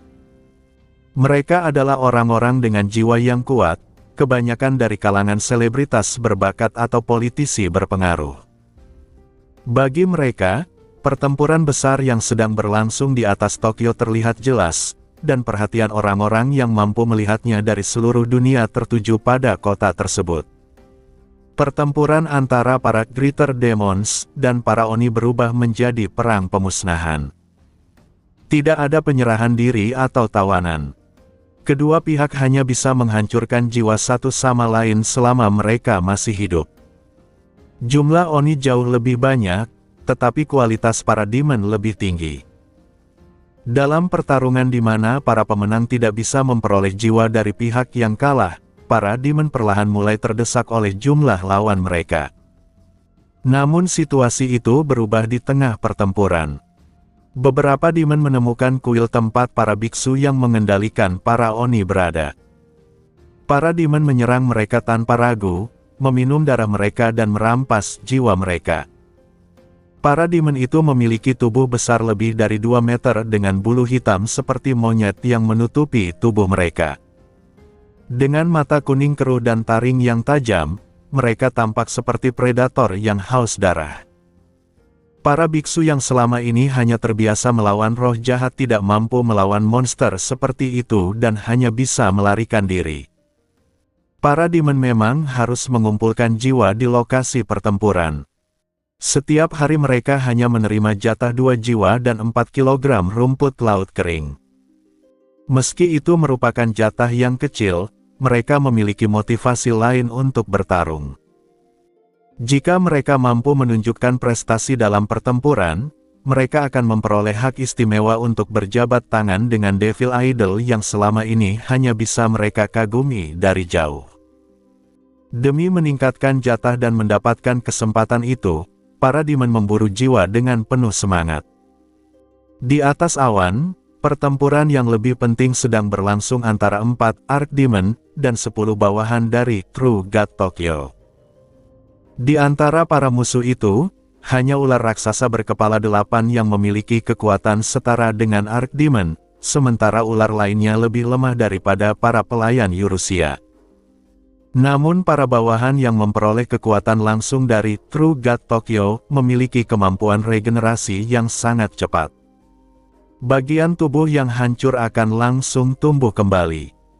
Tina, yang memiliki kekuatan tempur tertinggi di antara para pelayan, melepaskan kekuatan penuhnya sebagai Demon Gorgon dan menghadapi 4 musuh sekaligus. Sementara itu 5 musuh lainnya ditahan oleh si kembar Noah dan Nea, seorang Incubus dan Succubus. Meskipun mereka mampu menekan lawan, mereka masih belum bisa mengalahkan mereka sepenuhnya. Di sisi lain, Fanny bertarung sendirian melawan Hydra berkepala 8. Ia tidak mampu menyerangnya secara langsung, tetapi dengan gerakan lincah ia terus menghindari semua serangan monster itu. Mengingat bahwa Hydra adalah musuh terkuat di antara para bawahan dewa, kemampuan Fanny menahannya saja sudah merupakan pencapaian besar. Ketika Noah menanyakan apakah Fanny sudah selesai, Fanny baru saja menghindari serangan Hydra dan menghancurkan salah satu kepalanya menggunakan topeng badut yang muncul dari kemampuan Nightmare miliknya. Dengan santai ia mengatakan bahwa waktu bermain sudah selesai dan mengirimkan hasil analisisnya kepada Noah dan Nea. Analisis itu sebenarnya sudah selesai 30 menit sebelumnya, tetapi ia baru mengungkapkannya saat itu. Setelah menerima analisis tersebut, Nea yang memegang pedang sihir emas pemberian Eurusia langsung menerobos ke tengah musuh. Dengan kemampuan absorption ia menahan beberapa serangan dari tubuh-tubuh Hydra sambil menyalurkan energi yang diserap kepada kakaknya. Noah kemudian mengucapkan kata dalam bahasa roh dan menghembuskan napas yang membawa kekuatan, Decai. Serangan itu memusnahkan beberapa bawahan True God Tokyo, sekaligus dan membelah awan di langit. Sementara itu Eurusia yang masih bertarung melawan True God Tokyo, menyadari bahwa Onzada telah tertusuk oleh pisau saat melindungi Kotone dan Karin. Ia berhasil mengusir Matsuri menggunakan klon yang diciptakan dari bulu Secret Wings miliknya, tetapi sihir yang dimasukkan ke dalam bulu tersebut sudah habis. Ia ingin mengirim bantuan lagi, namun sihir itu memerlukan banyak energi dan jika ia menggunakannya sekarang, ia mungkin tidak akan mampu menghadapi True God Tokyo. Eurusia mempertimbangkan untuk membantu Onzada melalui kontrak yang mengikat jiwa mereka, tetapi itu akan membuat jiwa Onzada sepenuhnya terikat padanya. Ia akhirnya berharap bahwa Yuki yang memiliki sihir penyembuhan dapat menyelamatkan Onzada karena mereka berada di rumah sakit. Pertempuran di langit masih berlangsung seimbang.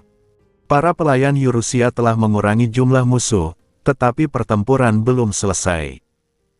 Para Greater Demon juga masih bertarung dengan keras meskipun jumlah mereka terus berkurang. Eurusia tidak terlalu khawatir jika mereka kalah karena selama tidak dihancurkan sepenuhnya, mereka akan bereinkarnasi kembali di dunia iblis. Di tengah pertarungan itu, Eurusia akhirnya menemukan inti dari True God Tokyo, yang tersembunyi jauh di bawah tanah Tokyo. Ia mempertimbangkan untuk menggunakan semua sisa sihirnya pada serangan pamungkas, Spear of Darkness untuk menembus semua penghalang dan menghancurkan inti tersebut. Namun ia masih ragu karena sihirnya hampir habis akibat pertempuran sebelumnya. Saat ia sedang berpikir, sesuatu tiba-tiba bereaksi terhadap pikirannya. Di rumah sakit tempat insiden sebelumnya terjadi, polisi telah menahan beberapa dokter palsu yang terlibat dalam kekacauan tersebut. Orang bertopeng hitam yang tampaknya mengetahui banyak hal tentang kejadian itu dan pria yang tertusuk pisau telah menghilang tanpa jejak. Pasien di ruang tempat kejadian dipindahkan ke ruangan lain bersama keluarganya. Di ruangan itu, seorang lelaki tua bernama Toukaki yang sebelumnya tidak bisa bangun dari tempat tidur merasakan bahwa hidupnya telah mencapai akhir. Ia meletakkan tangan di dadanya dan tersenyum lembut. Ketika ia mengatakan bahwa dirinya sedang dipanggil, keluarganya mengira bahwa ia sedang mendekati kematian dan berkumpul di sekelilingnya. Karin mendekatinya ketika dipanggil. Toukaki memandang cucunya yang mengingatkannya pada mendiang istrinya dan cucunya yang telah tiada. Ia mengelus kepala Karin dengan lembut dan menanyakan apakah ia merasa takut dengan kejadian sebelumnya. Karin menjawab bahwa ia tidak takut karena seorang gadis emas telah menyelamatkannya dan pria yang terluka itu. Mendengar itu, Toukaki mengingat sosok gadis demon berambut emas yang indah dan tersenyum pelan.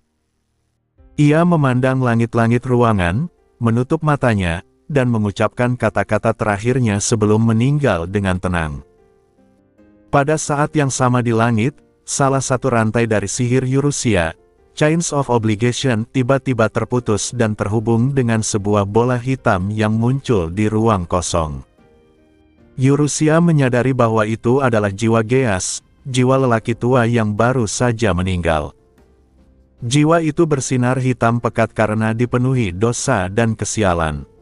Dengan kontrak yang pernah ia buat bersama Eurusia, jiwa Geas memiliki nilai yang luar biasa besar, setara dengan ribuan jiwa biasa. Jika Eurusia memakannya, ia dapat memulihkan seluruh kekuatan sihirnya dan bahkan menjadi lebih kuat. Namun ia merasa terlalu sayang jika menggunakan jiwa itu hanya sebagai sumber energi. Sebagai gantinya, Eurusia memutuskan untuk menggunakan teknik Demonic Reincarnation. Dengan mengabaikan harga kecil yang harus dibayar, ia memaksa jiwa Geas bereinkarnasi menjadi demon. Karena jiwanya sudah sangat tercemar dosa, proses demonisasi itu berlangsung dengan sangat mudah. Dalam sekejap, jiwa tersebut berubah menjadi larva demon berbentuk lendir hitam yang gemetar di tangan Eurusia. Bersama para pelayannya, Eurusia menanamkan informasi dan konsep ke dalam makhluk itu, mempercepat pertumbuhannya dan memaksanya berevolusi. Ia bahkan menuangkan setengah dari sisa sihirnya ke dalam makhluk itu dan memberikan bentuk yang diinginkannya. Dengan perintah Eurusia, larva itu berubah menjadi monster raksasa yang memenuhi langit, seekor makhluk besar seperti beruang hitam dengan tanduk banteng yang dikenal sebagai Demon Beast Behemoth. Monster itu mengaum keras saat menembus awan gelap dan langsung menyerang True God Tokyo. Benturan antara Behemoth dan True God Tokyo menghasilkan gelombang kejut yang sangat kuat hingga mengguncang seluruh wilayah Kanto. Penghalang yang melindungi Tokyo dan True God Tokyo hancur oleh benturan tersebut. Melihat kesempatan itu, Eurusia mulai melantunkan mantra terakhirnya untuk Spear of Darkness. Namun tepat saat ia hendak melepaskan serangan, ia melihat sesuatu yang mengejutkan. Di jalur lurus antara dirinya dan inti True God Tokyo, Matsuri muncul kembali dengan wajah setengah terbakar sambil tertawa gila. Eurusia tidak mengerti bagaimana Matsuri bisa berada di sana setelah sebelumnya jatuh dari jendela rumah sakit. Ia menduga mungkin ada sisa kekuatan misterius dalam diri wanita itu yang membawanya ke lokasi tersebut. Saat itu Rina tiba di bahu Eurusia. Meskipun belum sepenuhnya pulih, Rina telah mendapatkan kembali cukup kekuatan untuk membantu. Ia kemudian mentransfer sihir kepada Eurusia dengan cara yang sangat langsung, melalui ciuman. Dengan tambahan energi itu, Eurusia dapat menyelesaikan mantra yang ia siapkan. Eurusia akhirnya melepaskan Spear of Darkness. Tombak hitam raksasa meluncur dengan suara menggelegar, menembus penghalang Matsuri dan tubuhnya sekaligus sebelum terus menembus aspal dan lapisan batu hingga menghantam inti True God Tokyo jauh di bawah tanah. Jeritan putus asa terdengar dari True God Tokyo yang memohon pertolongan. Dalam sekejap, kota Tokyo tampak memudar sedikit. Sosok dewa yang menyatu dengan kota itu perlahan tenggelam kembali ke dalam tanah seperti mencair. Eurusia menyadari bahwa sejak awal makhluk itu sebenarnya hanya memohon agar dirinya diselamatkan. Selama keinginan manusia di kota Tokyo masih ada, True God Tokyo tidak bisa benar-benar dihancurkan. Namun setelah serangan itu, makhluk tersebut kembali tertidur, mungkin selama miliaran tahun. Namun setelah pertempuran berakhir, Eurusia menyadari bahwa ia telah membuat masalah baru. Benturan antara True God Tokyo dan Behemoth telah menciptakan celah dimensi besar di langit Tokyo. Selain itu, karena Behemoth telah menghabiskan seluruh energinya dan menghilang, kini hanya Eurusia yang terlihat melayang di langit dengan sayap emasnya. Orang-orang yang mampu melihat makhluk gaib kini memandangnya dari seluruh kota. Menyadari hal itu, Eurusia memutuskan untuk melakukan sesuatu sebelum pergi.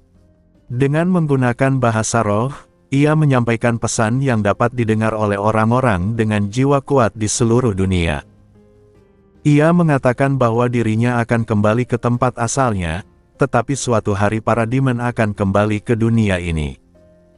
Entah 100 tahun atau 1000 tahun kemudian, para demon akan datang kembali dan melahap manusia serta para dewa mereka. Setelah mengatakan itu, Eurusia membuka sayap emasnya dan menutup celah dimensi tersebut sebelum masuk ke dalamnya, menyamarkannya sehingga terlihat seperti langit biasa. Pesan itu telah terdengar oleh banyak orang dengan jiwa kuat, para pemimpin dunia dan tokoh penting. Mereka kini mengetahui bahwa umat manusia memiliki musuh alami yang belum pernah mereka kenal sebelumnya, predator yang mengintai dari kegelapan. Rasa takut yang muncul di hati manusia akan menciptakan kegelapan baru di dunia ini, yang pada akhirnya menjadi sumber sihir. Itulah hadiah perpisahan Eurusia untuk dunia manusia, bekas cakar seorang demon, sebuah berkah dari kegelapan. Ia meninggalkan dunia itu dengan satu pesan terakhir, nikmatilah kedamaian yang tersisa, karena saat ia kembali nanti, ia akan datang bersama pasukan demon yang jauh lebih besar. Suatu hari, sebuah gempa besar mengguncang sebagian dunia. Banyak video yang beredar di berbagai situs berbagi video hanya menampilkan awan gelap yang berputar di langit. Namun bagi orang-orang dengan jiwa yang kuat, gambar tersebut memperlihatkan sesuatu yang berbeda. Mereka dapat melihat sosok para demon yang memenuhi langit. Perbedaan antara orang yang bisa melihat dan yang tidak membuat video tersebut tampak aneh.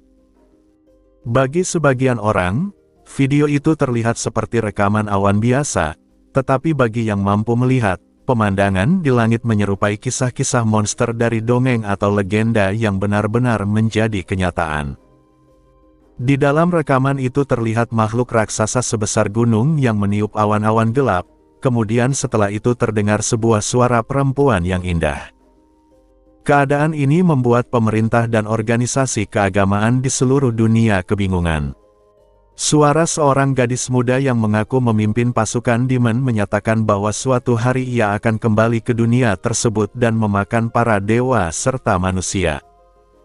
Orang-orang dengan jiwa yang kuat merasakan ketakutan yang sangat besar setelah mendengar kata-kata itu. Meskipun demikian, manusia masih memiliki harapan. Dalam pertempuran yang terekam itu, tampaknya ada suatu keberadaan yang melawan para demon dan berhasil mengusir mereka. Para pemimpin dunia dan orang-orang yang berada di pusat kekuasaan mencium adanya ancaman besar dari peristiwa tersebut, tetapi mereka hanya mewakili sekitar 0,01% populasi dunia. Sebagian besar manusia lainnya tidak merasakan ancaman yang terlalu serius. Kata-kata para demon memang menanamkan sedikit kegelapan di dunia, tetapi pengaruhnya masih kecil. Namun para demon tetap meninggalkan sesuatu di hati manusia, karena kali ini ada bukti nyata yang bisa dilihat oleh semua orang. Di antara rekaman tersebut terdapat satu gambar yang tertangkap dengan jelas oleh seorang kameramen. Gambar itu memperlihatkan sosok yang melayang di langit biru seperti seorang malaikat. Sosok itu adalah seorang gadis dengan gaun hitam pekat seperti malam, rambut emas yang berkilau, serta sepasang sayap emas. Banyak orang tidak memahami kejadian sebenarnya, tetapi kecantikan sosok itu membuat dunia heboh. Gambar tersebut menyebar luas dan bahkan memunculkan klub penggemar global yang mengagumi keindahannya. Sebagian besar orang akhirnya percaya bahwa sosok itu adalah seorang archangel yang telah mengusir para demon. Dengan cara itulah dunia menyadari bahwa ada keberadaan kuat yang bukan manusia. Dengan munculnya kembali kegelapan di dunia, suatu hari roh-roh juga mungkin akan kembali muncul. Namun ironisnya, bukan rasa takut terhadap demon yang memicu perubahan itu, melainkan satu foto gadis cantik yang terlihat seperti malaikat. Sementara itu, Eurusia dan para pelayannya telah memasuki celah dimensi. Para pelayan segera berlutut di hadapannya. Mereka menjelaskan bahwa saat berada di langit sebelumnya, mereka segera turun dan menyatu dengan kerumunan manusia agar tidak terlihat. Mendengar itu, Eurusia menyadari bahwa hanya dirinya yang tanpa sengaja memperlihatkan diri kepada manusia. Ketika ia melihat kembali dimensi lain tersebut, tempat itu sudah sedikit berubah. Barang-barang dari Tokyo seperti sepeda, pot bunga, dan papan tanda melayang-layang seperti satelit di ruang kosong. Bahkan ada pemandangan yang agak mengerikan seperti kerangka manusia di dalam mobil kecil yang juga melayang. Yang lebih aneh lagi, di dimensi itu terdapat udara tipis seperti udara di pegunungan, sesuatu yang seharusnya tidak ada di sana. Eurusia menduga bahwa fenomena itu mungkin merupakan efek dari sihir pemanggilan dari dunia lain. Di tempat itu juga terdapat Yuki. Ia dibawa ke sana atas permintaan Onzada. Di punggung Yuki terdapat tubuh Onzada yang sudah dibungkus plastik pembungkus makanan di bagian perutnya untuk menahan luka tusuk. Wajah Onzada pucat karena kehilangan darah dan syok. Eurusia menanyakan mengapa ia datang ke sana dalam keadaan seperti itu. Onzada menjelaskan bahwa ia ingin melihat sendiri tuan dari Rina sebelum mati. Rina mengakui bahwa ia membawa Onzada ke sana karena menghormati keinginan seorang pejuang. Eurusia kemudian menanyakan kemungkinan menyembuhkan Onzada. Yuki menjelaskan bahwa sihir penyembuhannya hanya mempercepat pemulihan alami tubuh dan tidak dapat menyelamatkan luka yang secara alami tidak mungkin sembuh. Luka Onzada terlalu parah, sehingga hanya sihir penyembuhan sejati yang bisa menyelamatkannya. Eurusia sebenarnya dapat menyembuhkannya, tetapi akibat kehilangan darah yang terlalu banyak dan kerusakan jiwa yang besar, Onzada kemungkinan akan berubah menjadi vampir. Selain itu, jika ia menyelamatkannya melalui kontrak, maka jiwa Onzada akan menjadi miliknya ketika hidupnya berakhir. Di tengah pembicaraan serius itu, Nea datang sambil menggendong Geas yang telah menyusut setelah menghabiskan seluruh kekuatannya sebagai behemoth. Kini ia terlihat seperti boneka beruang kecil. Dengan mengambil sebagian jiwa cadangan, Nea memberi makan Geas seperti bayi. Beruang kecil itu memakan jiwa tersebut dengan lahap. Eurusia memperhatikan bahwa Geas tampaknya tidak memiliki ingatan tentang kehidupannya sebagai manusia. Rina menjelaskan bahwa mempertahankan ingatan manusia setelah menjadi demon adalah hal yang sangat langka, sehingga keadaan Geas justru merupakan kondisi normal. Setelah itu Eurusia kembali fokus kepada Onzada. Ia menjelaskan dengan jujur bahwa Onzada akan mati. Namun sebagai demon, Eurusia memberinya pilihan. Ia bisa mati dengan damai sebagai manusia atau hidup sebagai demon dengan jiwa yang terikat pada Eurusia selamanya. Jika Onzada mati sebagai manusia, kontrak pada jiwanya akan terlepas dan ia akan meninggal dengan tenang, meskipun kemungkinan bereinkarnasi di bumi sangat kecil.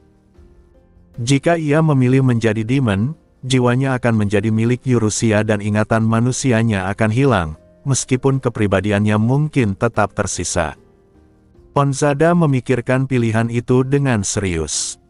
Ia kemudian bertanya apakah Eurusia memiliki banyak musuh. Eurusia menjawab bahwa sebagai demon, memiliki banyak musuh adalah hal yang wajar. Onzada lalu mengingat cita-citanya saat kecil untuk menjadi sekutu keadilan yang melawan roh jahat. Namun ia menyadari bahwa bahkan pihak yang disebut jahat pun tidak selalu benar-benar jahat.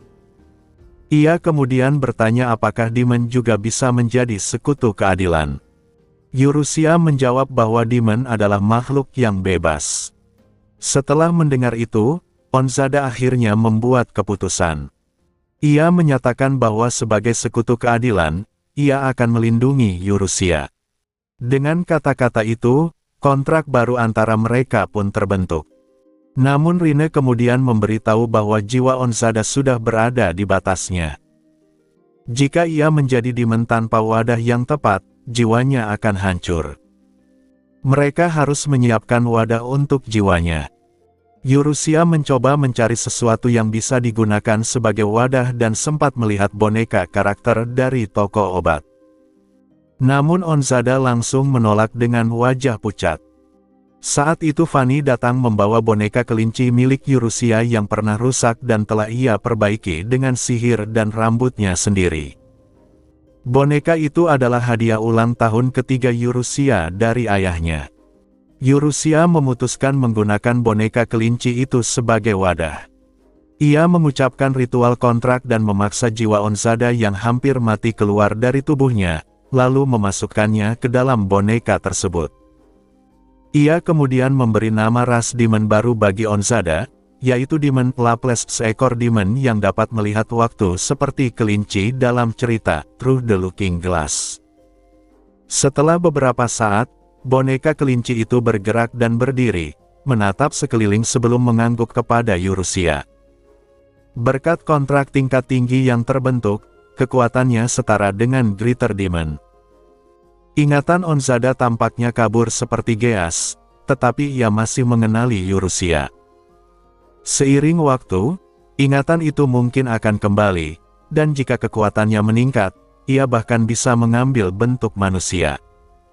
Tiba-tiba Onzada berlari ke arah puing-puing dan kembali sambil membawa sebotol sake dan sebuah gelas. Geas yang melihatnya ikut mendekat. Boneka beruang dan boneka kelinci itu kemudian mulai minum sake bersama seperti dua pegawai kantoran setengah baya, menciptakan pemandangan yang sangat aneh. Setelah itu Eurusia bertanya kepada Yuki tentang rencananya. Yuki mengatakan bahwa ia sudah menikah dan tidak bisa kembali seperti sebelumnya. Ia kemudian menyerahkan informasi tentang dunia lain bernama Tes, termasuk catatan mengenai teknik rahasia para pahlawan serta koordinat berbagai lokasi penting. Namun ia memperingatkan bahwa hal paling berbahaya dari para pahlawan dunia lain bukanlah kekuatan mereka. Setelah menyampaikan informasi itu, Yuki kembali ke sisi bumi untuk membantu menutup celah dimensi dari sana. Dengan menutupnya dari kedua sisi, celah itu dapat sepenuhnya tertutup. Eurusia menyadari bahwa itu berarti ia benar-benar akan meninggalkan dunia tersebut. Ia masih belum mengetahui lokasi kerajaan suci, tetapi ia yakin petunjuknya mungkin ada di dunia asal Yuki yang memiliki kemampuan memanggil orang dari dunia lain. Sambil tersenyum licik, Eurusia juga membayangkan seperti apa rasanya para pahlawan yang telah mengkhianati Yuki. Akhirnya Eurusia memanggil para pelayannya dan berkata bahwa sudah waktunya bagi mereka untuk pergi. Di dunia roh yang disebut dunia demon, para demon dibagi menjadi beberapa tingkatan berdasarkan kekuatan, kecerdasan, dan eksistensinya. Tingkat paling rendah adalah Least Demon. Demon jenis ini hampir tidak memiliki kecerdasan dan kekuatannya sangat lemah di dunia demon. Mereka hidup secara egois dan sering menjadi mangsa demon lain. Namun ketika dipanggil ke dunia material, mereka masih memiliki kekuatan setara dengan seorang prajurit biasa. Keunggulan mereka adalah dapat dipanggil tanpa pengorbanan manusia. Meski begitu, keberadaan mereka tetap dianggap menyedihkan karena sering dijadikan makanan bagi demon yang lebih kuat. Di atasnya terdapat Lesser Demon. Inilah jenis demon yang biasanya dibayangkan manusia ketika memikirkan sosok demon. Penampilan mereka menyerupai hewan mutan yang berjalan dengan dua kaki dan memiliki bentuk yang menakutkan. Tubuh mereka sepenuhnya terbentuk dari kekuatan sihir sehingga mereka dapat menggunakan sihir dengan mengubah bagian tubuhnya menjadi energi. Dengan tubuh raksasa yang bisa melampaui 2 meter serta kecerdikan mereka, satu serangan saja mampu melumpuhkan seorang ksatria bersenjata lengkap. Kemampuan bertarung mereka diperkirakan setara dengan 3-5 ksatria sekaligus. Tingkat berikutnya adalah Greater Demon. Tubuh mereka bahkan lebih besar dari Lesser Demon dan bentuknya lebih mendekati manusia. Hal paling berbahaya dari mereka adalah kecerdasannya yang setara atau bahkan melampaui manusia. Dengan kekuatan sihir iblis yang sangat besar, mereka dapat melontarkan berbagai serangan sihir hanya dengan satu teriakan.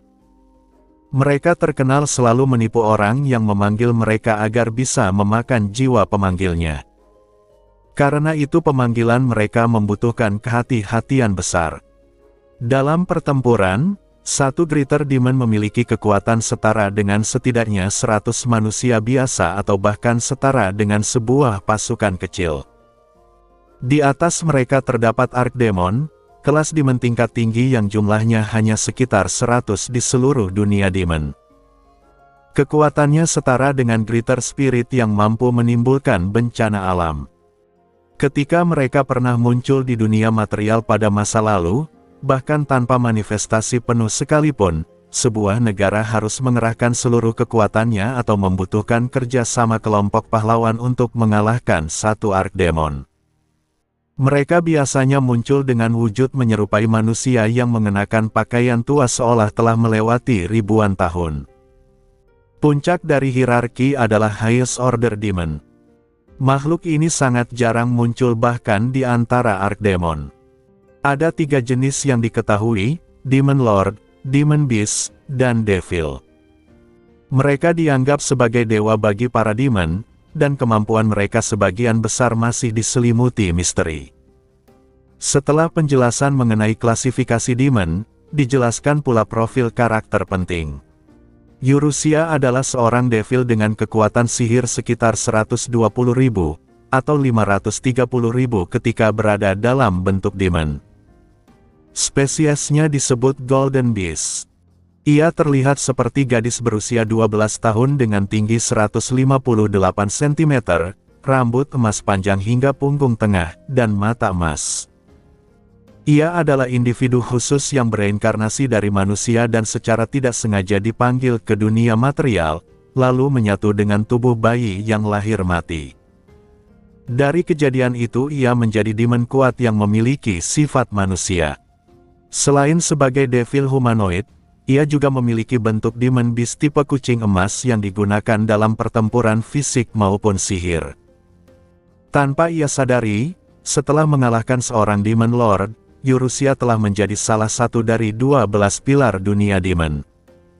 Rhine memiliki kekuatan sihir 1.080.000 dan merupakan Dark Beast dengan gelar Demon Beast legendaris. Awalnya ia adalah macan tutul hitam raksasa sepanjang lebih dari 10 meter, namun kini sering muncul sebagai kucing hitam biasa. Ia pernah dipanggil sebagai larva ke dunia lain, memperoleh kecerdasan, dan akhirnya berkembang menjadi Demon Beast setelah membunuh pemanggilnya dan menghancurkan sebuah negara. Selama ribuan tahun ia menjadi demon yang sangat berbahaya tetapi juga penuh kecerdasan. Saat ini ia masih tidak memiliki tubuh tetap dan sedang mencari wadah agar eksistensinya stabil. Noah adalah seorang incubus dengan kekuatan sihir sekitar 77.000 dan memiliki gelar Archdemon serta kandidat Demon Lord. Ia tampak seperti pemuda berusia 15 tahun dengan tinggi 174 cm, rambut coklat menutupi mata biru keabuannya. Ia adalah kepala pelayan pribadi Eurusia dan merupakan demon hasil modifikasi yang diciptakan Eurusia sejak tahap larva. Dalam bentuk demon ia memiliki tanduk kambing hitam. Kemampuannya adalah rilis, yang bekerja berpasangan dengan kemampuan absorption milik saudara kembarnya. Ia berhati-hati, penuh perhitungan, dan selalu memikirkan strategi untuk melayani tuannya dengan lebih baik. Nea adalah saudara kembar Noah, seorang sucubus dengan kekuatan sihir 76.000. Ia juga merupakan Archdemon dan kandidat Demon Lord. Ia berpenampilan seperti gadis cantik berusia 15 tahun dengan tinggi 164 cm, rambut coklat panjang dan mata biru keabu-abuan. Sebagai pengawal pribadi Eurusia, ia menggunakan kemampuan absorption yang berpasangan dengan rilis milik Noah. Sifatnya ceroboh dan santai, tetapi sebenarnya memiliki akal sehat yang cukup baik. Senjatanya adalah pedang emas bernama Nyanko yang mengeluarkan suaranya dengan suara Eurusia. Tina adalah Gorgon dengan kekuatan sihir 80.000. Ia berpenampilan seperti gadis 12 tahun dengan tinggi 155 cm, rambut pirang dan mata biru.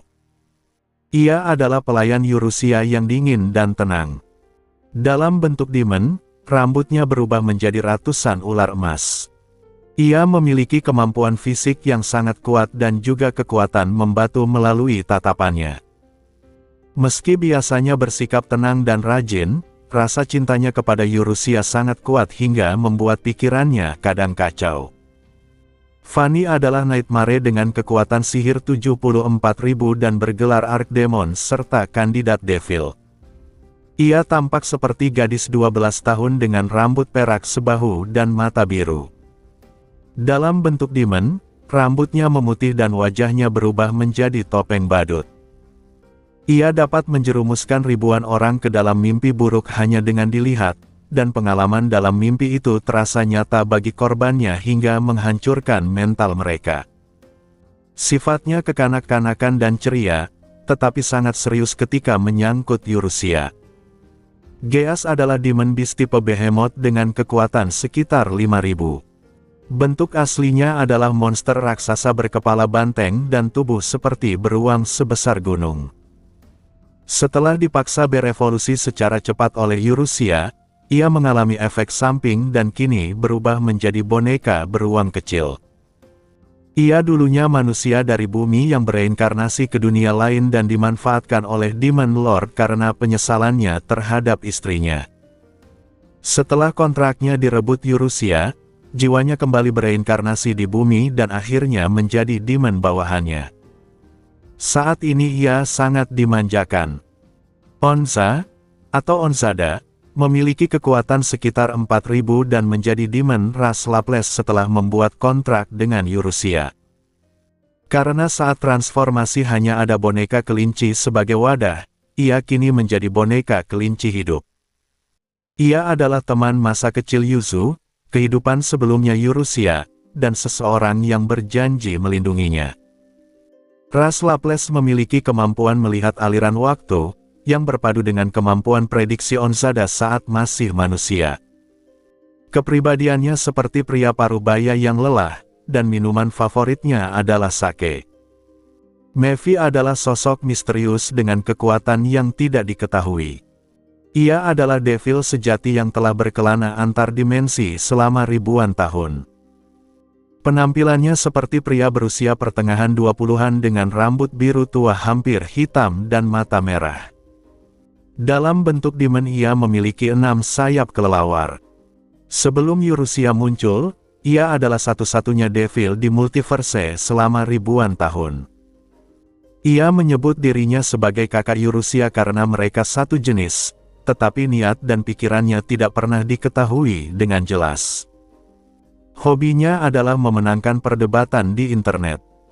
Pasukan Greater Demon Army milik Eurusia terdiri dari sekitar 400 anggota dengan kekuatan antara 2.000 sampai 3.000. Mereka adalah demon khusus yang dibuat dari tubuh para vampir dan dimodifikasi oleh para pelayan Eurusia.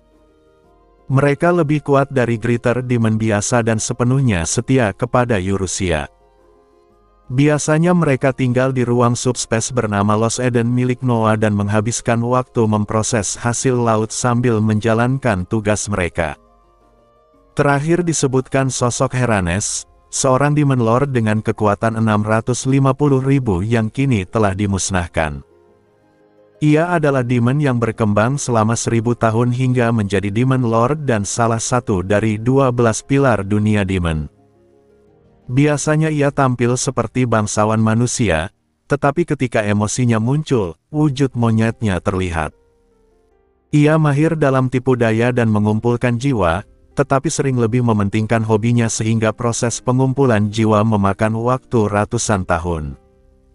Ia akhirnya kehilangan kontraknya dengan Eurusia ketika memperebutkan jiwa Geas dan terbunuh setelah bertarung melawan Eurusia yang saat itu sedikit lebih lemah darinya. Hobinya adalah merawat bonsai. Di sebuah ruangan besar yang dikelilingi dinding batu, sebuah bola kristal raksasa tergantung dari langit-langit seperti lampu gantung.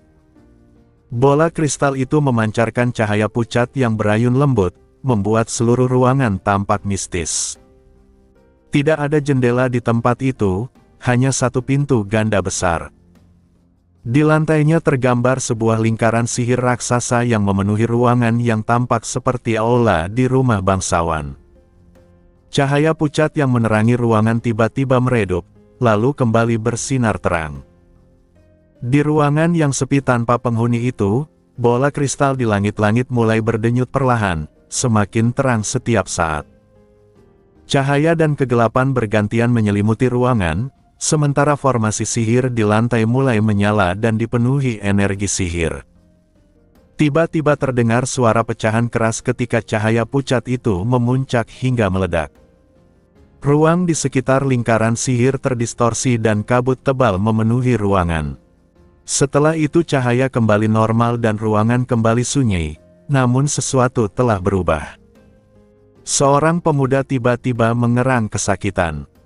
Daichi, yang jatuh di lantai batu yang dingin, memegang dahinya yang sakit. Ia kebingungan karena tidak tahu apa yang baru saja terjadi. Namun samar-samar ia mengingat sebuah peristiwa yang terlalu tidak masuk akal untuk diterima oleh akal sehatnya. Ia melihat sekeliling dan bertanya dengan panik di mana dirinya berada. Kabut tebal seperti uap es kering memenuhi ruangan hingga setinggi pinggang, tetapi di bagian atasnya lebih tipis sehingga ia bisa melihat bahwa tempat itu adalah ruangan batu yang besar. Daichi memanggil dengan keras menanyakan apakah ada orang lain di sana. Di tengah kabut, ia melihat bayangan bergerak. Tanpa memikirkan bahaya, ia segera berlari ke arah bayangan itu karena secara naluriah ia merasa tahu siapa orang tersebut. Ia menemukan Touka tergeletak di sana. Daichi mengguncang bahunya untuk membangunkannya. Touka perlahan membuka mata dan menyebut nama Daichi dengan suara lemah. Setelah sadar, Touka yang memiliki rahang agak tegas tampak sangat lega melihat wajah Daichi dan tanpa sadar memeluk dadanya karena gugup. Ketika Touka bertanya dengan canggung apa yang dilakukan Daichi padanya, Daichi langsung membantah dengan bingung. Keduanya kemudian menyadari wajah mereka sangat dekat satu sama lain sehingga mereka buru-buru menjauh sambil memalingkan wajah dengan pipi memerah. Saat suasana canggung itu terjadi, mereka mendengar suara erangan lain dari dekat mereka. Keduanya terkejut dan segera bertanya siapa yang ada di sana. Dari dalam kabut terdengar suara yang menjawab bahwa itu adalah Futa, dan tak lama kemudian Mizuki juga menyatakan bahwa ia ada di sana. Cahaya di lantai sedikit bergerak sehingga dua sosok lain mulai terlihat. Mizuki terlihat lebih dulu, tersenyum kecil namun wajahnya masih tampak tidak stabil. Di sampingnya Futa menyesuaikan kacamatanya sambil melihat sekeliling dengan ekspresi bingung dan bertanya di mana mereka berada. Daichi dan Touka juga tidak tahu jawabannya. Futa kemudian bertanya apakah mereka ingat apa yang terjadi sebelum mereka bangun di tempat itu. Ia sendiri mengingat bahwa mereka masih berada di sekolah. Mizuki juga mengingat bahwa bel pulang sekolah telah berbunyi dan mereka masih berada di kelas menunggu keramaian reda. Keempatnya mulai membandingkan ingatan mereka untuk memahami apa yang sebenarnya terjadi. Daichi dan Touka telah saling mengenal sejak taman kanak-kanak. Futa dan Mizuki kemudian menjadi teman mereka sejak sekolah dasar. Keempatnya selalu bersekolah di institusi yang sama hingga SMA dan tumbuh sebagai teman masa kecil yang dekat. Pada hari itu mereka sedang mengobrol di kelas saat sepulang sekolah pada tahun kedua SMA. Tiba-tiba mereka mendengar suara gemuruh dan langit di luar berubah menjadi hitam. Sebagian besar murid langsung pulang setelah melihat fenomena aneh itu, tetapi Mizuki mengatakan bahwa ia melihat sesuatu di langit sehingga mereka tetap tinggal sebentar untuk melihatnya. Beberapa saat kemudian terdengar suara seperti petir, lalu awan tiba-tiba menghilang. Pada saat itulah Mizuki berkata bahwa ia mendengar suara seorang gadis dari langit. Tepat setelah itu cahaya sihir menyelimuti mereka berempat dan ingatan mereka terputus sampai mereka bangun di ruangan ini. Mendengar cerita itu, Futa bergumam bahwa mungkin ini adalah situasi seperti cerita isekai. Touka langsung bereaksi keras terhadap ucapan itu, menganggap Futa terlalu berisik membicarakan hal seperti itu karena bisa membuat Mizuki semakin takut. Mizuki sendiri dengan malu-malu membela Futa, mengatakan bahwa Futa memang sering membaca buku semacam itu dan mengetahui banyak hal. Daichi kemudian ikut bicara dengan suara keras. Ia mengatakan bahwa ia juga pernah meminjam buku dari Futa dan membacanya. Jika situasi mereka benar seperti cerita itu, maka mungkin mereka adalah pahlawan yang dipanggil ke dunia lain. Futa menanggapi dengan ekspresi serius. Ia mengatakan bahwa mungkin terdengar konyol, tetapi mereka harus mempertimbangkan kemungkinan itu secara rasional. Ia bertanya bagaimana mungkin seseorang menculik 4 orang siswa sekaligus dari sekolah lalu menaruh mereka di ruangan aneh yang dipenuhi kabut seperti ini hanya untuk menipu mereka. Ia juga mempertanyakan berapa banyak uang yang harus dikeluarkan seseorang untuk menyiapkan panggung seperti ini tanpa alasan jelas. Ketiga temannya tidak dapat memberikan bantahan yang masuk akal. Karena itu mereka mulai menerima kemungkinan bahwa mereka benar-benar berada di dunia lain. Futa kemudian bertanya kepada Mizuki tentang suara yang ia dengar dari langit sebelumnya. Mizuki mengatakan bahwa itu adalah suara gadis yang sangat indah, tetapi ia tidak mengerti kata-katanya. Futa berpikir bahwa suara itu mungkin adalah mantra dari seseorang yang melakukan pemanggilan. Jika itu benar-benar mantra sihir, maka wajar jika Mizuki tidak memahami bahasa yang digunakan. Ia lalu menjelaskan bahwa dalam banyak cerita, orang yang dipanggil ke dunia lain biasanya disebut sebagai pahlawan. Jika benar demikian, maka ada kemungkinan mereka akan dipaksa untuk bertarung di dunia ini. Mendengar kemungkinan itu, Mizuki mengeluarkan suara kecil penuh kecemasan. Futa yang merasa canggung menaruh tangannya di bahunya untuk menenangkan dirinya sendiri sekaligus meminta maaf karena mungkin membuatnya takut. Ia mengatakan bahwa apapun yang terjadi mereka akan menghadapinya bersama. Namun sebelum mereka dapat melanjutkan pembicaraan, Daichi tiba-tiba mengatakan bahwa ia mendengar sesuatu. Keempatnya segera menoleh ke arah yang dilihat Daichi. Kabut putih yang menyelimuti ruangan mulai bergerak dan berkumpul di satu arah. Dari tempat kabut itu berkumpul muncul tekanan yang aneh. Kedua anak laki-laki itu langsung berdiri di depan Touka dan Mizuki seolah melindungi mereka. Dalam keheningan penuh ketegangan, mereka menahan napas sambil terus menatap ke arah kabut. Beberapa saat kemudian dua sosok perlahan muncul dari dalam kabut. Bayangan mereka semakin jelas dan akhirnya terlihat bahwa mereka adalah seorang pria dan seorang wanita yang tampak memiliki hubungan keluarga. Wajah mereka terlihat asing dengan mata perak dan rambut berwarna coklat pucat. Yang mengejutkan bagi keempat siswa itu adalah bahwa keduanya tampak lebih muda dari mereka. Anak laki-laki itu mengenakan pakaian pelayan kepala berkualitas tinggi yang belum pernah mereka lihat sebelumnya. Sedangkan gadis di sampingnya mengenakan baju zirah ksatria yang berkilau. Kedua anak yang tampak mencolok itu akhirnya menyadari keberadaan mereka dan menatap mereka dengan penuh pertimbangan. Namun ketika mereka bergerak ke samping, dua gadis lain muncul dari balik mereka. Gadis pertama memiliki kecantikan dingin dengan rambut pirang yang ditata dalam gulungan vertikal yang rapi. Gadis kedua memiliki rambut perak panjang yang terurai di bahunya dan tersenyum lebar. Keduanya mengenakan pakaian pelayan dengan rok panjang yang sangat indah, jauh berbeda dari kostum pelayan tiruan yang biasa terlihat di Jepang. Futa dan Mizuki juga memperhatikan sesuatu yang aneh. Masing-masing gadis memeluk boneka di dada mereka. Gadis berambut pirang memeluk boneka beruang, sedangkan gadis berambut perak memeluk boneka kelinci. Boneka-boneka itu tampak sangat realistis dan bahkan bergerak seolah memiliki kehendak sendiri. Saat Mizuki melihat mata boneka yang bergerak itu, matanya berkilau penasaran. Keempat anak yang berpakaian rapi itu kemudian berhenti beberapa meter di depan para siswa Jepang dan hanya menatap mereka tanpa mengatakan apapun. Suasana menjadi sunyi dan tegang. Futa akhirnya memecah keheningan dengan suara yang sedikit takut. Ia memanggil teman-temannya dengan pelan. Meskipun tidak ada perubahan yang terlihat jelas, suasana di ruangan itu terasa berbeda. Udara, suhu, bahkan kelembapan seolah berubah. Di balik kabut, di tempat para siswa Jepang muncul sebelumnya, ada sesuatu yang baru.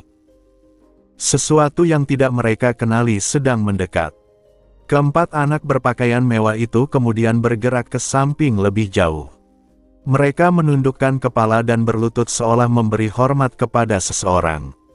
Pada saat itu, sesuatu dari kedalaman kabut menyibak kabut tebal itu dan mulai muncul ke hadapan mereka.